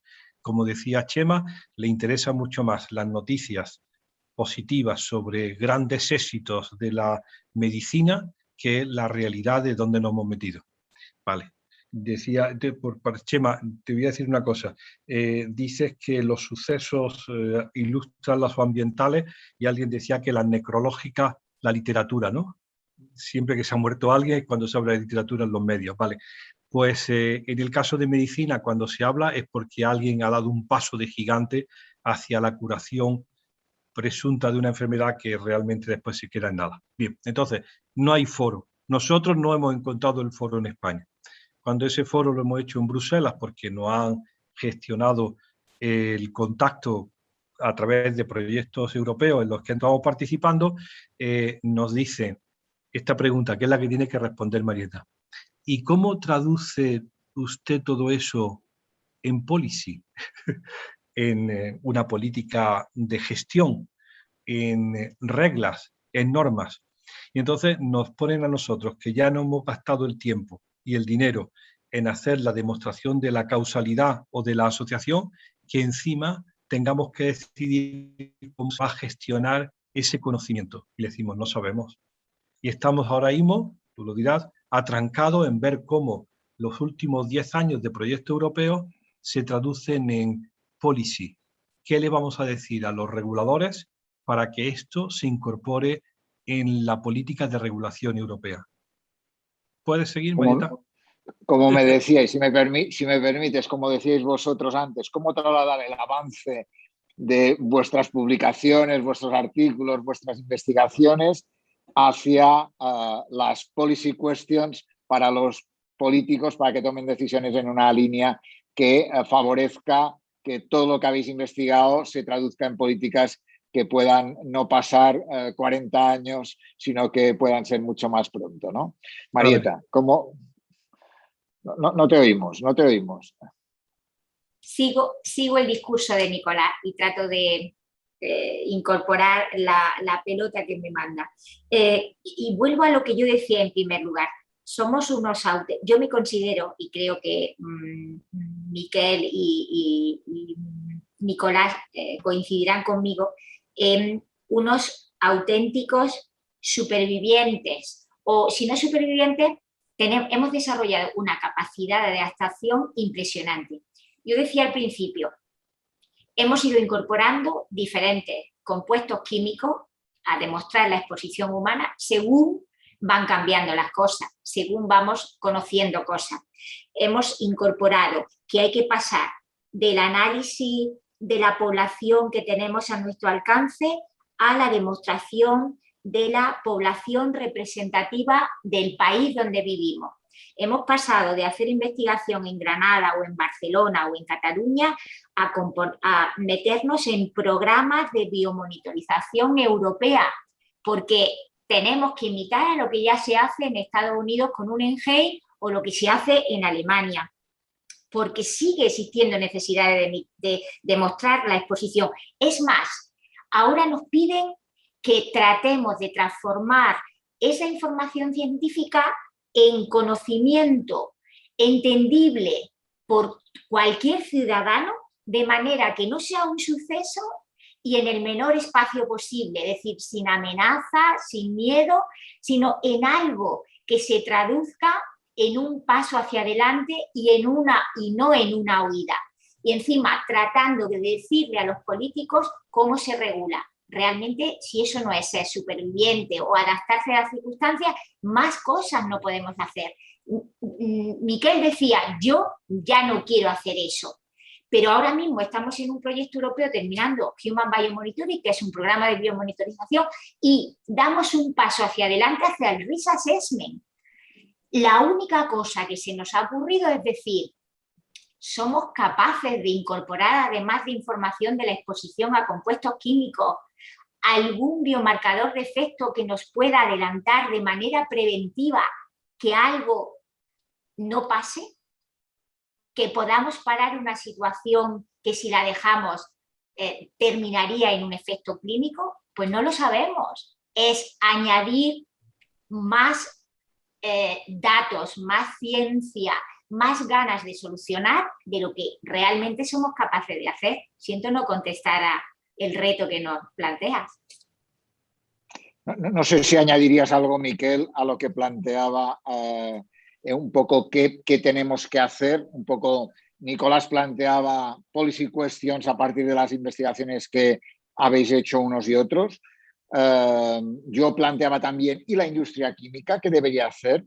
Puede cambiar, ¿no? Porque hablábamos de la necesidad de trabajar más en determinados sectores de consumidores, pero tampoco llegamos del todo bien o llegamos para generar movimientos de masas que hagan un cambio social y que ayude a que estos cambios sean reales en la situación medioambiental, ¿no? ¿Qué crees que podemos hacer? Bueno, fíjate que en bastantes ocasiones yo he mencionado, para ilustrar mi ignorancia sobre los procesos de cambio social, que una vez una psicóloga valenciana, Berta Chulvi, experta en psicología social, me habló de la teoría de las minorías influyentes.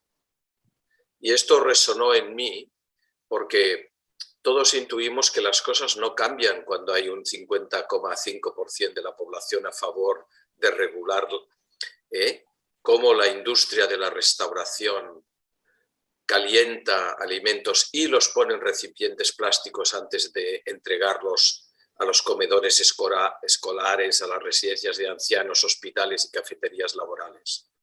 Hay una exposición masiva, cotidiana, a alimentos que están calientes en contacto con plástico, de la que se habla muy poco. Yo hablo de ella en el Ayuntamiento de Barcelona, tiene una mesa de diálogo sobre estos temas. Ellos preferirían hablar solo a veces, incluyendo las ONGs, de prohibir los plásticos de un solo uso. Y yo les digo, el tema es más complejo, es el que os acabo de mencionar. Porque si no nos explica la presencia cotidiana de bisfenoles y eftalatos y demás en nuestras orinas.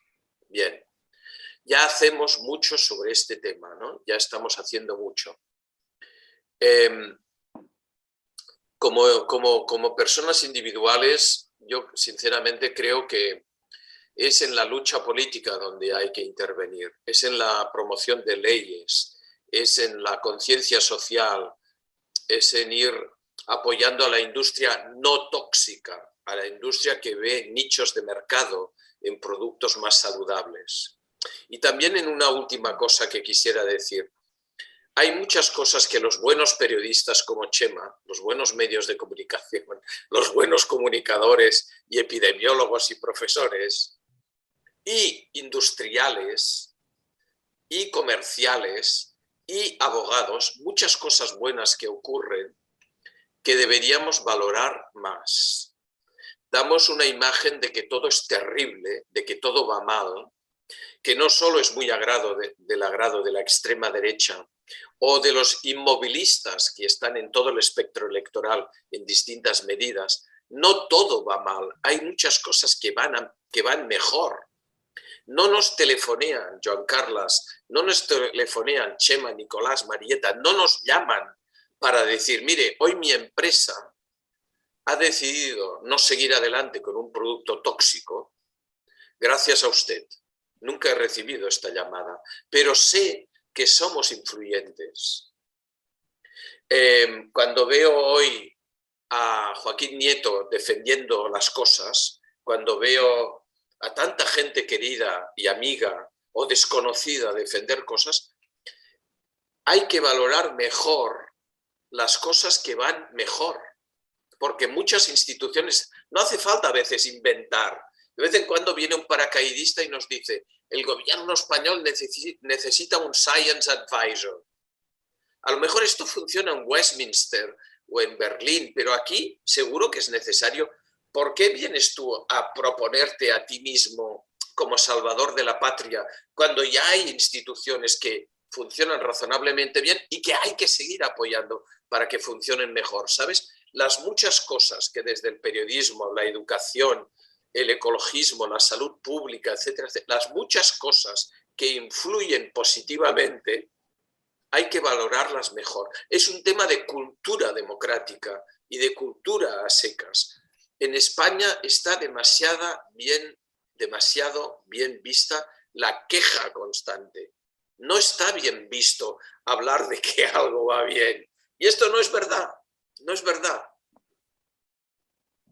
Y por tanto, dicho casi ya para ir cerrando este bloque, lo cual agradezco por las horas que decías, ¿no? Por tu vino, Miquel, o por el gin tonic de Sabes que la copa está vacía. Estás dando cuaf. De alguna forma me gustaría un poco cerrar este espacio un poco. ¿Qué consejos nos daríais? ¿Qué consejos expertos, periodista, daríais para cualquier ciudadano que nos esté viendo, que haya visto el programa, que conozca, que pueda haberse interesado por vuestras investigaciones? ¿Qué consejos les daríamos? ¿Qué consejos deben oír, deben escuchar, deben tener en cuenta, deben ponerse en sus tareas diarias para poder intentar disminuir, liberarse de tóxicos, disminuir el número de contaminantes químicos que tiene o que puede estar cerca de ellos, reducir los tóxicos a los cuales está, que puede estar afectado. ¿Qué consejos les daríais? Nicolás, empiezas. Si me permitir que intervenga, no por nada, sino porque me tengo que marchar, tengo otra videoconferencia dentro de 5 minutos. Y entonces... sin duda. Esta es la buena. Esta es la buena, sí, sin duda. Pero la otra tiene también mega, ¿eh? Porque va de la misma cosa. Bueno, yo lo que quería decir, porque además Joan y yo nos hemos conocido en ese espacio, ¿no? Yo creo que es muy importante y muy valioso, son muy valiosos los espacios de complicidad entre comunicadores y científicos, ¿no? Y sobre todo los espacios de formación mutua para encontrar herramientas que nos permitan a los dos trabajar en una mejor comunicación social de este tipo de cuestiones. Yo creo que ahí hay que seguir haciendo mucho trabajo, porque coincido con Miquel. A veces nos dejamos seducir mucho por el discurso del fracaso y de lo que está mal y de la tragedia, ¿no? Cuando hay muchas cosas que están bien, ¿no? Y también hay que reforzar bueno, el clásico ejemplo de las buenas prácticas, ¿no? Yo decía antes lo de que a veces generamos miedo, no está mal plantear, yo creo que es una herramienta muy valiosa cuando el miedo es real, sobre todo, porque hay que tener miedo de determinadas cosas, pero me parece muy importante señalar hacia dónde hay que correr para evitar el peligro, ¿no? Y ya hay suficientes ejemplos de hacia dónde hay que correr. Ya sabemos quién hace las cosas bien y cómo podemos hacerlas mejor, ¿no? Entonces, ese espacio de complicidad que hace 20 años no existía, ¿no?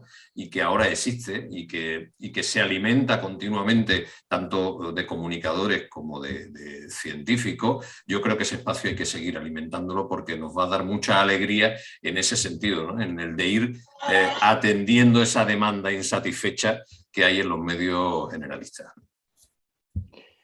Pues nada, muchísimas gracias, Chema, por haber estado aquí con nosotros, por habernos dado tu clave de un periodista experto, reconocido, que trabajas bien esos temas y que nos ayudas a entenderlos la ciudadanía mucho mejor. Un placer. Encantado de la invitación, encantado de estar con vosotros este ratito y ya sabéis que, bueno, contad conmigo cuando queráis, que yo me sumo a cualquier iniciativa de esta naturaleza. Muchísimas gracias. Muchas gracias. Nicolás, añade cosas. A ver, yo siempre tengo de referente a Miquel para no ser tan pesimista como soy. Él me ha enseñado que el Estado aún tiene músculo, lo he aprendido ahora con lo que ha hecho con COVID y fundamentalmente por las cosas que él me ha dicho de tabaco, de alcohol, de toda una serie de tráfico que en algunas ocasiones me ha convencido. El Estado cuando saca músculo puede. Pero tengo un problema, tengo una observación muy seria que me está quitando el sueño. A ver, Giancarles, llevamos años diciendo que hay momentos donde la exposición química ambiental es realmente un enorme riesgo. Estoy hablando de la exposición en torno a la mujer joven que va a estar embarazada, a la mujer embarazada, al niño, al lactante, y que creemos en lo que se llama el origen perinatal de la enfermedad en el adulto, es decir, cosas que te ocurren en momentos críticos durante tu desarrollo que te predisponen a enfermedad. Y lo tenemos estamos convencidos de que eso es así. Cuando bajo esa premisa uno le cuenta a alguien joven, como me ha pasado a mí con alguna periodista, y le he contado toda la hipótesis y he escuchado pacientemente. Recuerdo que una chica periodista en Barcelona me dijo: entonces, doctor, ¿quiere usted decir que todo el marrón nos lo hemos comido nosotros? Y entonces me dejó totalmente desarmado, porque pensé, realmente sí. Y Giancarles, ha sido nuestra responsabilidad, ha sido nuestra negligencia y las consecuencias, eso es lo peor, están por verse. Es decir, que lo que nosotros estamos constatando de exposición y enfermedad es nada más que la punta del iceberg. Si pasa más tiempo, empezaremos a ver cuáles son las consecuencias para aquellos que se expusieron 25, 30 años atrás y que las mostrarán en el futuro. Entonces, necesitamos que la gente joven sepa dónde nos encontramos y que sepa cuáles son los riesgos de su vida pasada y, como yo digo en muchas ocasiones, aunque nos guste, de nuestra negligencia. Unas veces por omisión, otras veces por desconocimiento. Pero hay que estar preparados para que no ocurra. Y todo lo que tengamos en nuestra mano de prevención hay que empezar a decirlo. No podemos consentir que esto siga ocurriendo. ¿De acuerdo? Hablaremos en otro momento, cuando tenga ocasión, de lo que llamo yo la impunidad. ¿De acuerdo? La impunidad del que retira un producto del mercado. Miquel, se acaba de revisar por la EFSA, por la Autoridad Sanitaria Europea, una bajada en 100.000 veces de los niveles de bisfenol en los alimentos. 100.000 veces. No hay antecedentes en Europa de una regulación de ese tipo. De pronto, si se aprueba el 8 de febrero o el 22 de febrero, los 10 microgramos de bisfenol A por kilo de peso y día bajan a 0,01 nanogramos. Y porque dicen que ahora ya sí la evidencia es suficiente como para tomar esa decisión. Llevamos años diciéndolo. Hemos suprimido los biberones de policarbonato. Se ha suprimido bisfenol de forma anecdótica del recubrimiento interior de las latas de conserva. Pero toda esa exposición ha ocurrido. Y si admiten la propia Autoridad Sanitaria Europea que hay un motivo para esa supresión, es porque hay un motivo para daño. Entonces, los clínicos, Miquel, tenían que estar abriendo los ojos y decir, dime qué está pasando o qué va a pasar. Entonces, el mensaje resumen para mí es que hay que meter a la gente joven en esto y decirle, ojo con tus antecedentes. Cierra tu Marieta, cierra tu Marieta. Yo no puedo cerrar con lo negativo, se lo dejo a Nicolás. Yo sigo siendo algo más positiva. Y el mensaje probablemente, siguiendo un poco lo que dice Miquel, se reduciría en lo siguiente. Reducir la exposición a contaminantes ambientales que conocemos es posible. Ese sería el primer mensaje.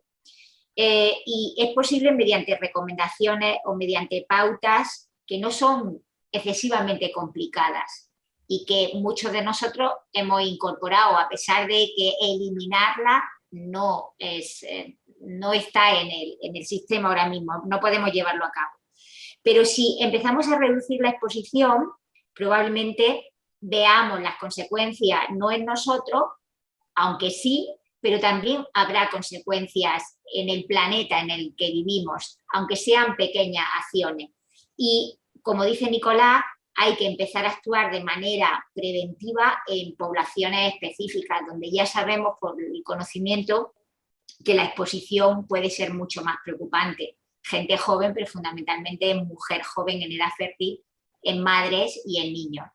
Si tenemos que empezar por algo, porque tendremos que empezar a poner nombre y apellido a acciones concretas si queremos que las cosas empiecen a cambiar o que pensemos que son excesivamente minoritarias. No sé si alguno de los tres quiere decir algo más. Yo, de todas formas, os agradezco a los tres vuestra disposición a estar a estas horas hablando de tóxicos, de contaminantes, de políticas, de necesidad de comunicar y llegar a determinados públicos para conseguir el cambio. Probablemente me gustaría añadir que sí que sería necesario actuar en poblaciones más vulnerables, que creo que son necesarias determinadas acciones que ayuden a minimizar sus riesgos, porque probablemente los que no lo saben, no saben que pueden ser afectados o pueden estar afectados por estos tóxicos, por estos contaminantes, y sin duda alguna su vulnerabilidad hace que puedan llegar a situaciones que no sepan. Gracias a los tres por estar aquí con nosotros, un placer. Muchas gracias. Buenas noches. Gracias. Buenas noches. Buenas noches. Buenas noches en Granada. Hasta pronto en Granada, si puede ser. Bien. Hay reunión del CIBE en marzo. Venga. Pues un abrazo grande, Marieta. Un abrazo grande, Nicolás y Joan Carles. Muchos besos. Un abrazo. Adiós. Adiós. Pues terminamos el programa, si os parece, yéndonos a Colombia. Nos vamos a Colombia porque vamos a hablar con Ana Navas Alcien.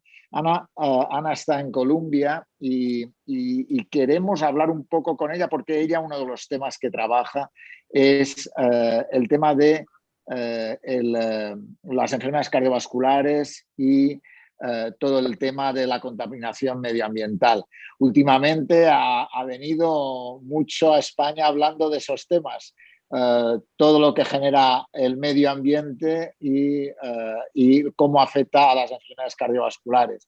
Ana no es el primer programa que está con nosotros, ya estuvo en el anterior que dedicamos a Carmen Martínez, que también estuvo Nicolás Olea, y que sí que me gustaría un poco que nos dieras algunas claves de cómo afectan el medio ambiente al sistema cardiovascular, a las enfermedades cardiovasculares. Sé que lo has tratado en algunos congresos de la Sociedad Española de Cardiología y me parece muy interesante que nos cuentes un poco cómo es esa relación entre contaminantes y enfermedades cardiovasculares. Muy bien, muchas gracias, John, ante todo, antes de nada, por esta oportunidad de participar en este evento y gracias por interesarte en estos temas de salud ambiental, ¿no? Yo creo que estamos en un momento crítico en la sociedad y por suerte, aunque sea hay una parte negativa, pero la parte positiva es que hay como más conciencia social en estos temas y creo que esto es una oportunidad que tenemos que aprovechar. Con respecto al tema de las enfermedades cardiovasculares, yo me formé en el campo de la epidemiología cardiovascular y también tuve la suerte de tener durante mi fase formativa una formación bastante buena en el tema de ambiental, de salud ambiental en general. Y lo que pasó en ese momento, cuando yo me empecé a interesar en este tema, es darnos cuenta de que en general había poco conocimiento de cómo el medio ambiente afectaba la salud cardiovascular.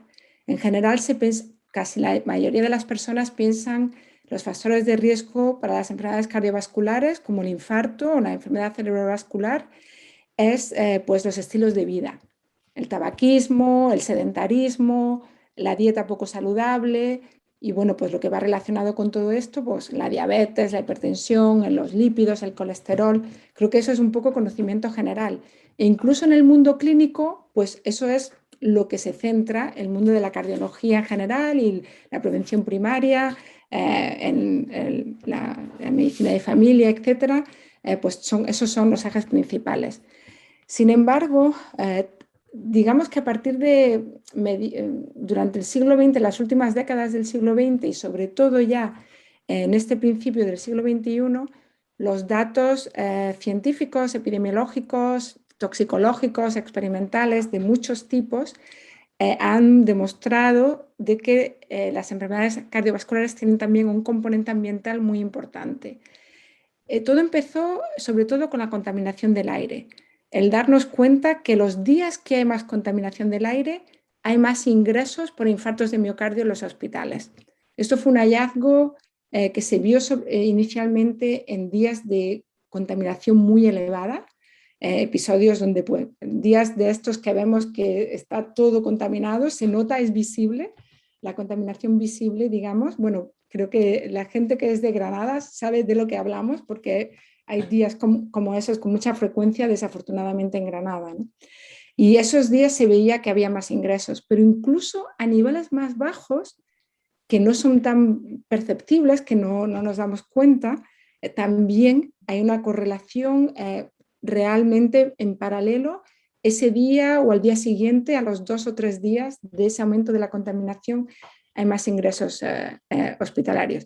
Bueno, podríamos decir esto es como un desencadenante agudo. Una persona que ya tiene un riesgo basal le hace que desarrolle ese infarto.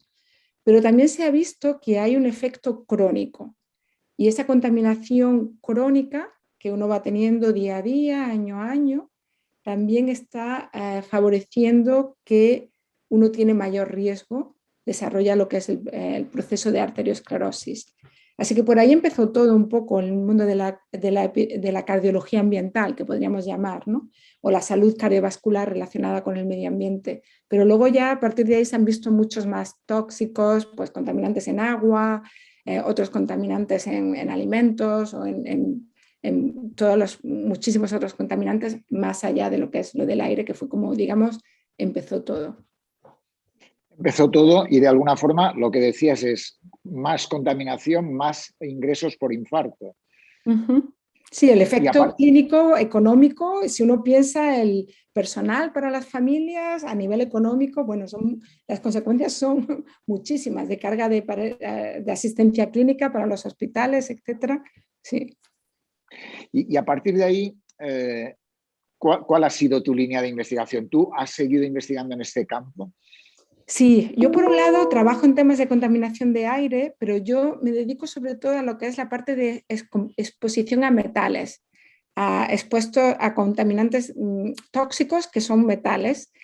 Muchos de ellos, como por ejemplo el plomo o el cadmio, son metales que digamos son antropogénicos, porque en el planeta Tierra no había plomo ni cadmio en la superficie del planeta, solamente estaba muy profundamente. Y a través de la minería y el uso masivo en distintos productos es como hemos contaminado todo el planeta por estos tóxicos, estos metales tóxicos que hemos visto que tienen un papel bastante importante en la enfermedad cardiovascular. Entonces yo me dedico a esos temas, tanto de prevención y arsénico también, que es otro tóxico que es un poco diferente, pero me dedico tanto a temas de prevención primaria, diríamos, ¿no? De intentar que las personas no se eliminar la contaminación, minimizar la contaminación, pero también estoy un poco, en años más recientes, he empezado a trabajar con algunos cardiólogos interesados en estos temas y ver qué más se puede hacer desde el punto de vista clínico, porque desde el punto de vista clínico, pues a los profesionales clínicos les cuesta, el tema ambiental les cuesta un poco, porque lo que quieren decir, oye, de acuerdo, bueno, pues eso es un tema de salud pública, que lo hagan las personas de salud pública, pero el clínico, ¿qué puede hacer, no? Y a partir de un trabajo muy interesante con un agente quelante de metales, se empezó a hacer un ensayo clínico y de una forma un poco sorprendente para los investigadores que estaban metidos en ese estudio, pues vieron que sí, que la quelación de metales era beneficioso y podía prevenir el reinfarto, podía prevenir en personas que ya habían tenido un infarto, les mejoraba su esperanza de vida y les mejoraba su salud y también la calidad de vida, no solamente lo que es la carga, digamos, clínica, sino también la percepción de encontrarse mejor de los pacientes, lo cual ha sido también muy interesante y estamos ahora en un nuevo ensayo clínico para conseguirlo demostrarlo mejor, demostrar que los mecanismos están claros, que los metales contribuyen y bueno, ha sido como una aventura apasionante para mí porque yo soy una persona de salud pública y siempre pues estoy mucho en el mundo de la salud pública, pero nos cuesta, ¿no? A veces construir esas alianzas con el mundo clínico y ha sido una oportunidad muy interesante personalmente, ¿no? Profesionalmente. Antes hablaba Nicolás Olea de la necesidad de llegar a los clínicos, de que sean conscientes de que tienen que saber o que poner encima de la mesa los contaminantes que existen, que puedan decirlos a la gente, que sepan contarlos y que se interesen por ellos, ¿no? ¿Cómo has llegado a ellos? Porque tu relación con la Sociedad Española de Cardiología es una realidad pero ¿de qué manera se puede llegar a los clínicos para conseguir que sean conscientes de que el tema ambiental también puede ser un elemento que afecta a las patologías que ellos ven? Sí, yo creo que es conseguir esas herramientas, esos elementos que se puedan incorporar de alguna manera a las guías de práctica clínica. No sé, la clínica es muy compleja, ¿no? Son muchas las cosas que hay que hacer cuando una persona está enferma y entonces pues lo importante es ver cómo el clínico tiene ese conocimiento para saber cómo puede ayudar. Por ejemplo, con el tema de los infartos y la contaminación del aire, pues a mí me parece muy importante que los clínicos sepan dónde viven sus pacientes. Están en una zona cerca de autopistas, cerca de mucha contaminación, pues eso va a ser importante porque se ha visto que según dónde viven las personas tienen más riesgo de reingreso más rápido o no. Entonces, el tú darle el alta a tu paciente y no saber ya dónde va a ir esa persona, pues yo creo que ahí son algunas herramientas. Incluso con el tema de la mascarilla se ha estado hablando bastante de que podría proteger también, ¿no? Y desde luego en países asiáticos se usan las mascarillas también para protegerse de la contaminación ambiental. Pero bueno, aún así pienso que las prioridades ahí de salud pública son muy importantes, ¿no? Para la eliminación y la prevención de la contaminación del aire es fundamental. Pero los clínicos hay cosas que sí que pueden hacer y que deben saber, por ejemplo, con muchos compuestos que haya, cómo diversificar la dieta, cómo protegerse de algunas exposiciones, y los pacientes cada día están preguntando más también. Entonces es importante que el clínico esté informado. Y sí que he notado pues, un gran cambio en los últimos años. Un poco siempre pensaba que la gente pensaba que hacía algo que era como exótico, digamos, ¿no? Y estos últimos años veo que hay un interés mucho más alto. Pienso que quizás también por el tema del cambio climático. Yo creo que en el mundo de la medicina hay un interés genuino en entender qué pueden hacer, qué se puede hacer con el cambio climático, y creo que como todo va un poco unido, eso está ayudando. Y bueno, yo un poco me contactó un cardiólogo de Estados Unidos la primera vez, porque yo había trabajado mucho en temas de metales y él había hecho este ensayo clínico, y de ahí empezamos a hablar, discutir, pensar juntos cómo hacer el nuevo ensayo, y ahí empezó mi relación con el mundo de la clínica. Y luego en España tengo que agradecérselo a un compañero de la carrera que es cardiólogo y José Manuel García Pinilla, y él era compañero mío de la promoción, y un día decidió que los temas en los que trabajaba eran muy interesantes y el mundo de la cardiología en España se tenía que enterar. Entonces me invitó a una reunión, y la verdad que fue muy interesante porque tuve esa sensación de que estaba contando algo que no habían oído nunca o muy poco, pero que realmente les interesaba. Y fue así, ha sido, bueno, pues hay que seguir trabajando, ¿no? Pero en eso estamos. Y ya para terminar, no quiero robarte más tiempo, Ana.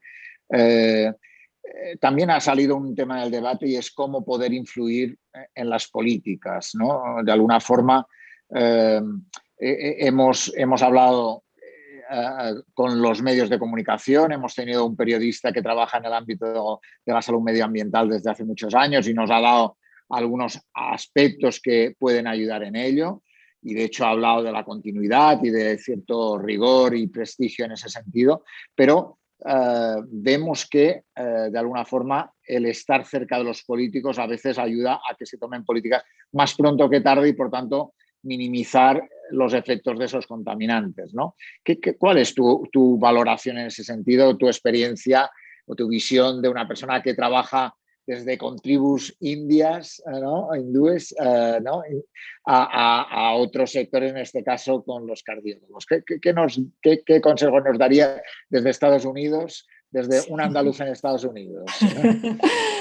Pues bueno, estar siempre alerta, yo creo, y estar siempre disponible para trabajar en ámbitos muy diferentes, ¿no?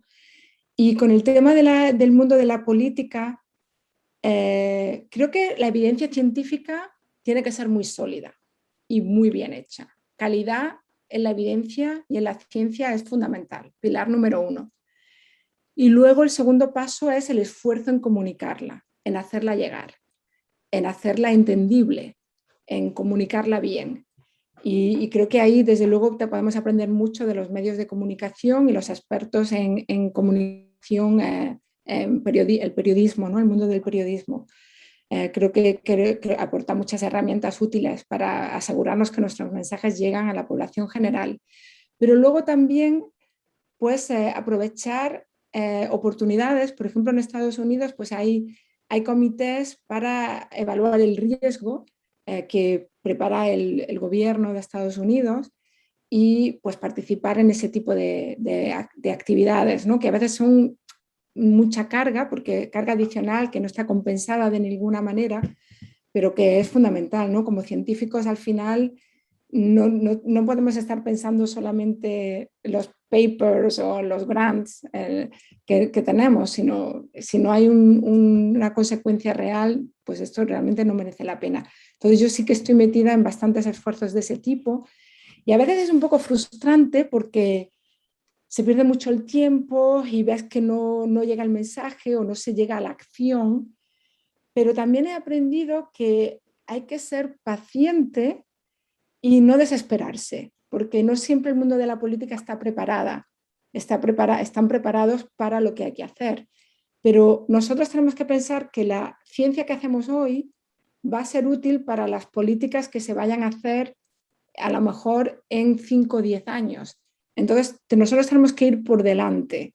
El mundo de la ciencia tiene que ir por delante y luego asegurarnos de que todo lo que ya se ha hecho se implementa a nivel de política de hoy.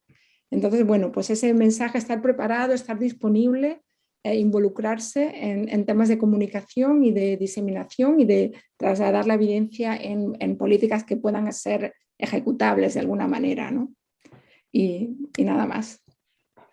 Pues muchísimas gracias, Ana, por haberte acercado a este programa que hemos dedicado a un tema de los tóxicos, los contaminantes ambientales, los contaminantes químicos, la relación con la salud y que hemos tenido a grandes personas y una de ellas tú.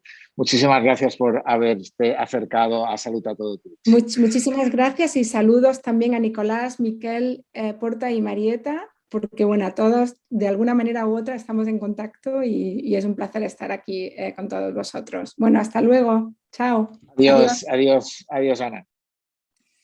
Pues ya ven ustedes, hemos hablado de que vivimos rodeados de contaminantes que aumentan nuestro riesgo de sufrir enfermedades del sistema endocrino, diabetes, obesidad, enfermedades cardiovasculares, como nos contaba Ana, enfermedades neurodegenerativas o inflamatorias, cánceres también, ¿no? Y también hemos hablado de la infertilidad, ¿no? Como un elemento que afecta, ¿no?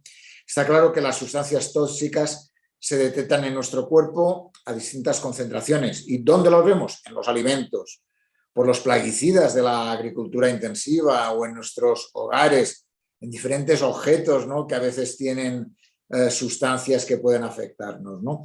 Está claro que cada día respiramos, comemos, bebemos o incluso nos maquillamos o lavamos el pelo o nos ponemos una crema bronceadora con sustancias cuya toxicidad es objeto de preocupación en nuestra sociedad, ¿no? Decíamos la importancia de tener en cuenta que las mujeres tienen un mayor riesgo, pero también es verdad que las fases de mayor susceptibilidad son el embrión, el feto y la primera infancia. Nos lo decía Marieta, cuando los sistemas hormonales son más frágiles y se están formando, ¿no? Y por tanto, seguramente en los días de esa formación, probablemente en los primeros 1000 días, digamos, por decir algo, de una persona, probablemente en los 2 primeros años de un niño, más el periodo de gestación, se decide muchas cosas que va a pasar en el futuro, ¿no? Y probablemente los problemas tiroideos, la tendencia a la obesidad, la infertilidad van ligados a ese periodo, ¿no? Por eso hay que cuidar la nutrición, hay que prevenir aspectos de esta contaminación ambiental y probablemente hay que intentar tener en cuenta que los compuestos carcinogénicos, los compuestos mutagénicos, los compuestos reprotóxicos pueden generar problemas que tenemos que intentar minimizar haciendo cuestiones individuales, pero también como consumidores, presionando a los políticos para que tomen las decisiones adecuadas que puedan ayudar a minimizar estas sustancias. Sin duda alguna, las investigaciones que han hecho Miquel Porta, que ha hecho Nicolás Olea, Marieta Fernández, o este libro que, por un lado, Libérate de tóxicos, o sin duda alguna también de Miquel Porta de Vive más y mejor, reduciendo tóxicos y contaminantes ambientales, pueden ayudar a regular estas sustancias. Los políticos tienen muchas palabras, pero también como sociedad tenemos que presionar para que eso sea posible y que no llegue demasiado tarde y no nos afecte mucho a la salud. El miércoles que viene seguimos. Hablaremos de suicidio. hemos hablado de medio ambiente, el miércoles que viene hablaremos de suicidio. Un tema difícil, complicado, pero que esta pandemia nos ha puesto otra vez encima de la mesa, más si es posible. Por tanto, hoy medio ambiente y salud, miércoles que viene suicidio y salud mental. Nos vemos el miércoles que viene, un placer. Como no, salud a todo Twitch en Granada Digital. Gracias.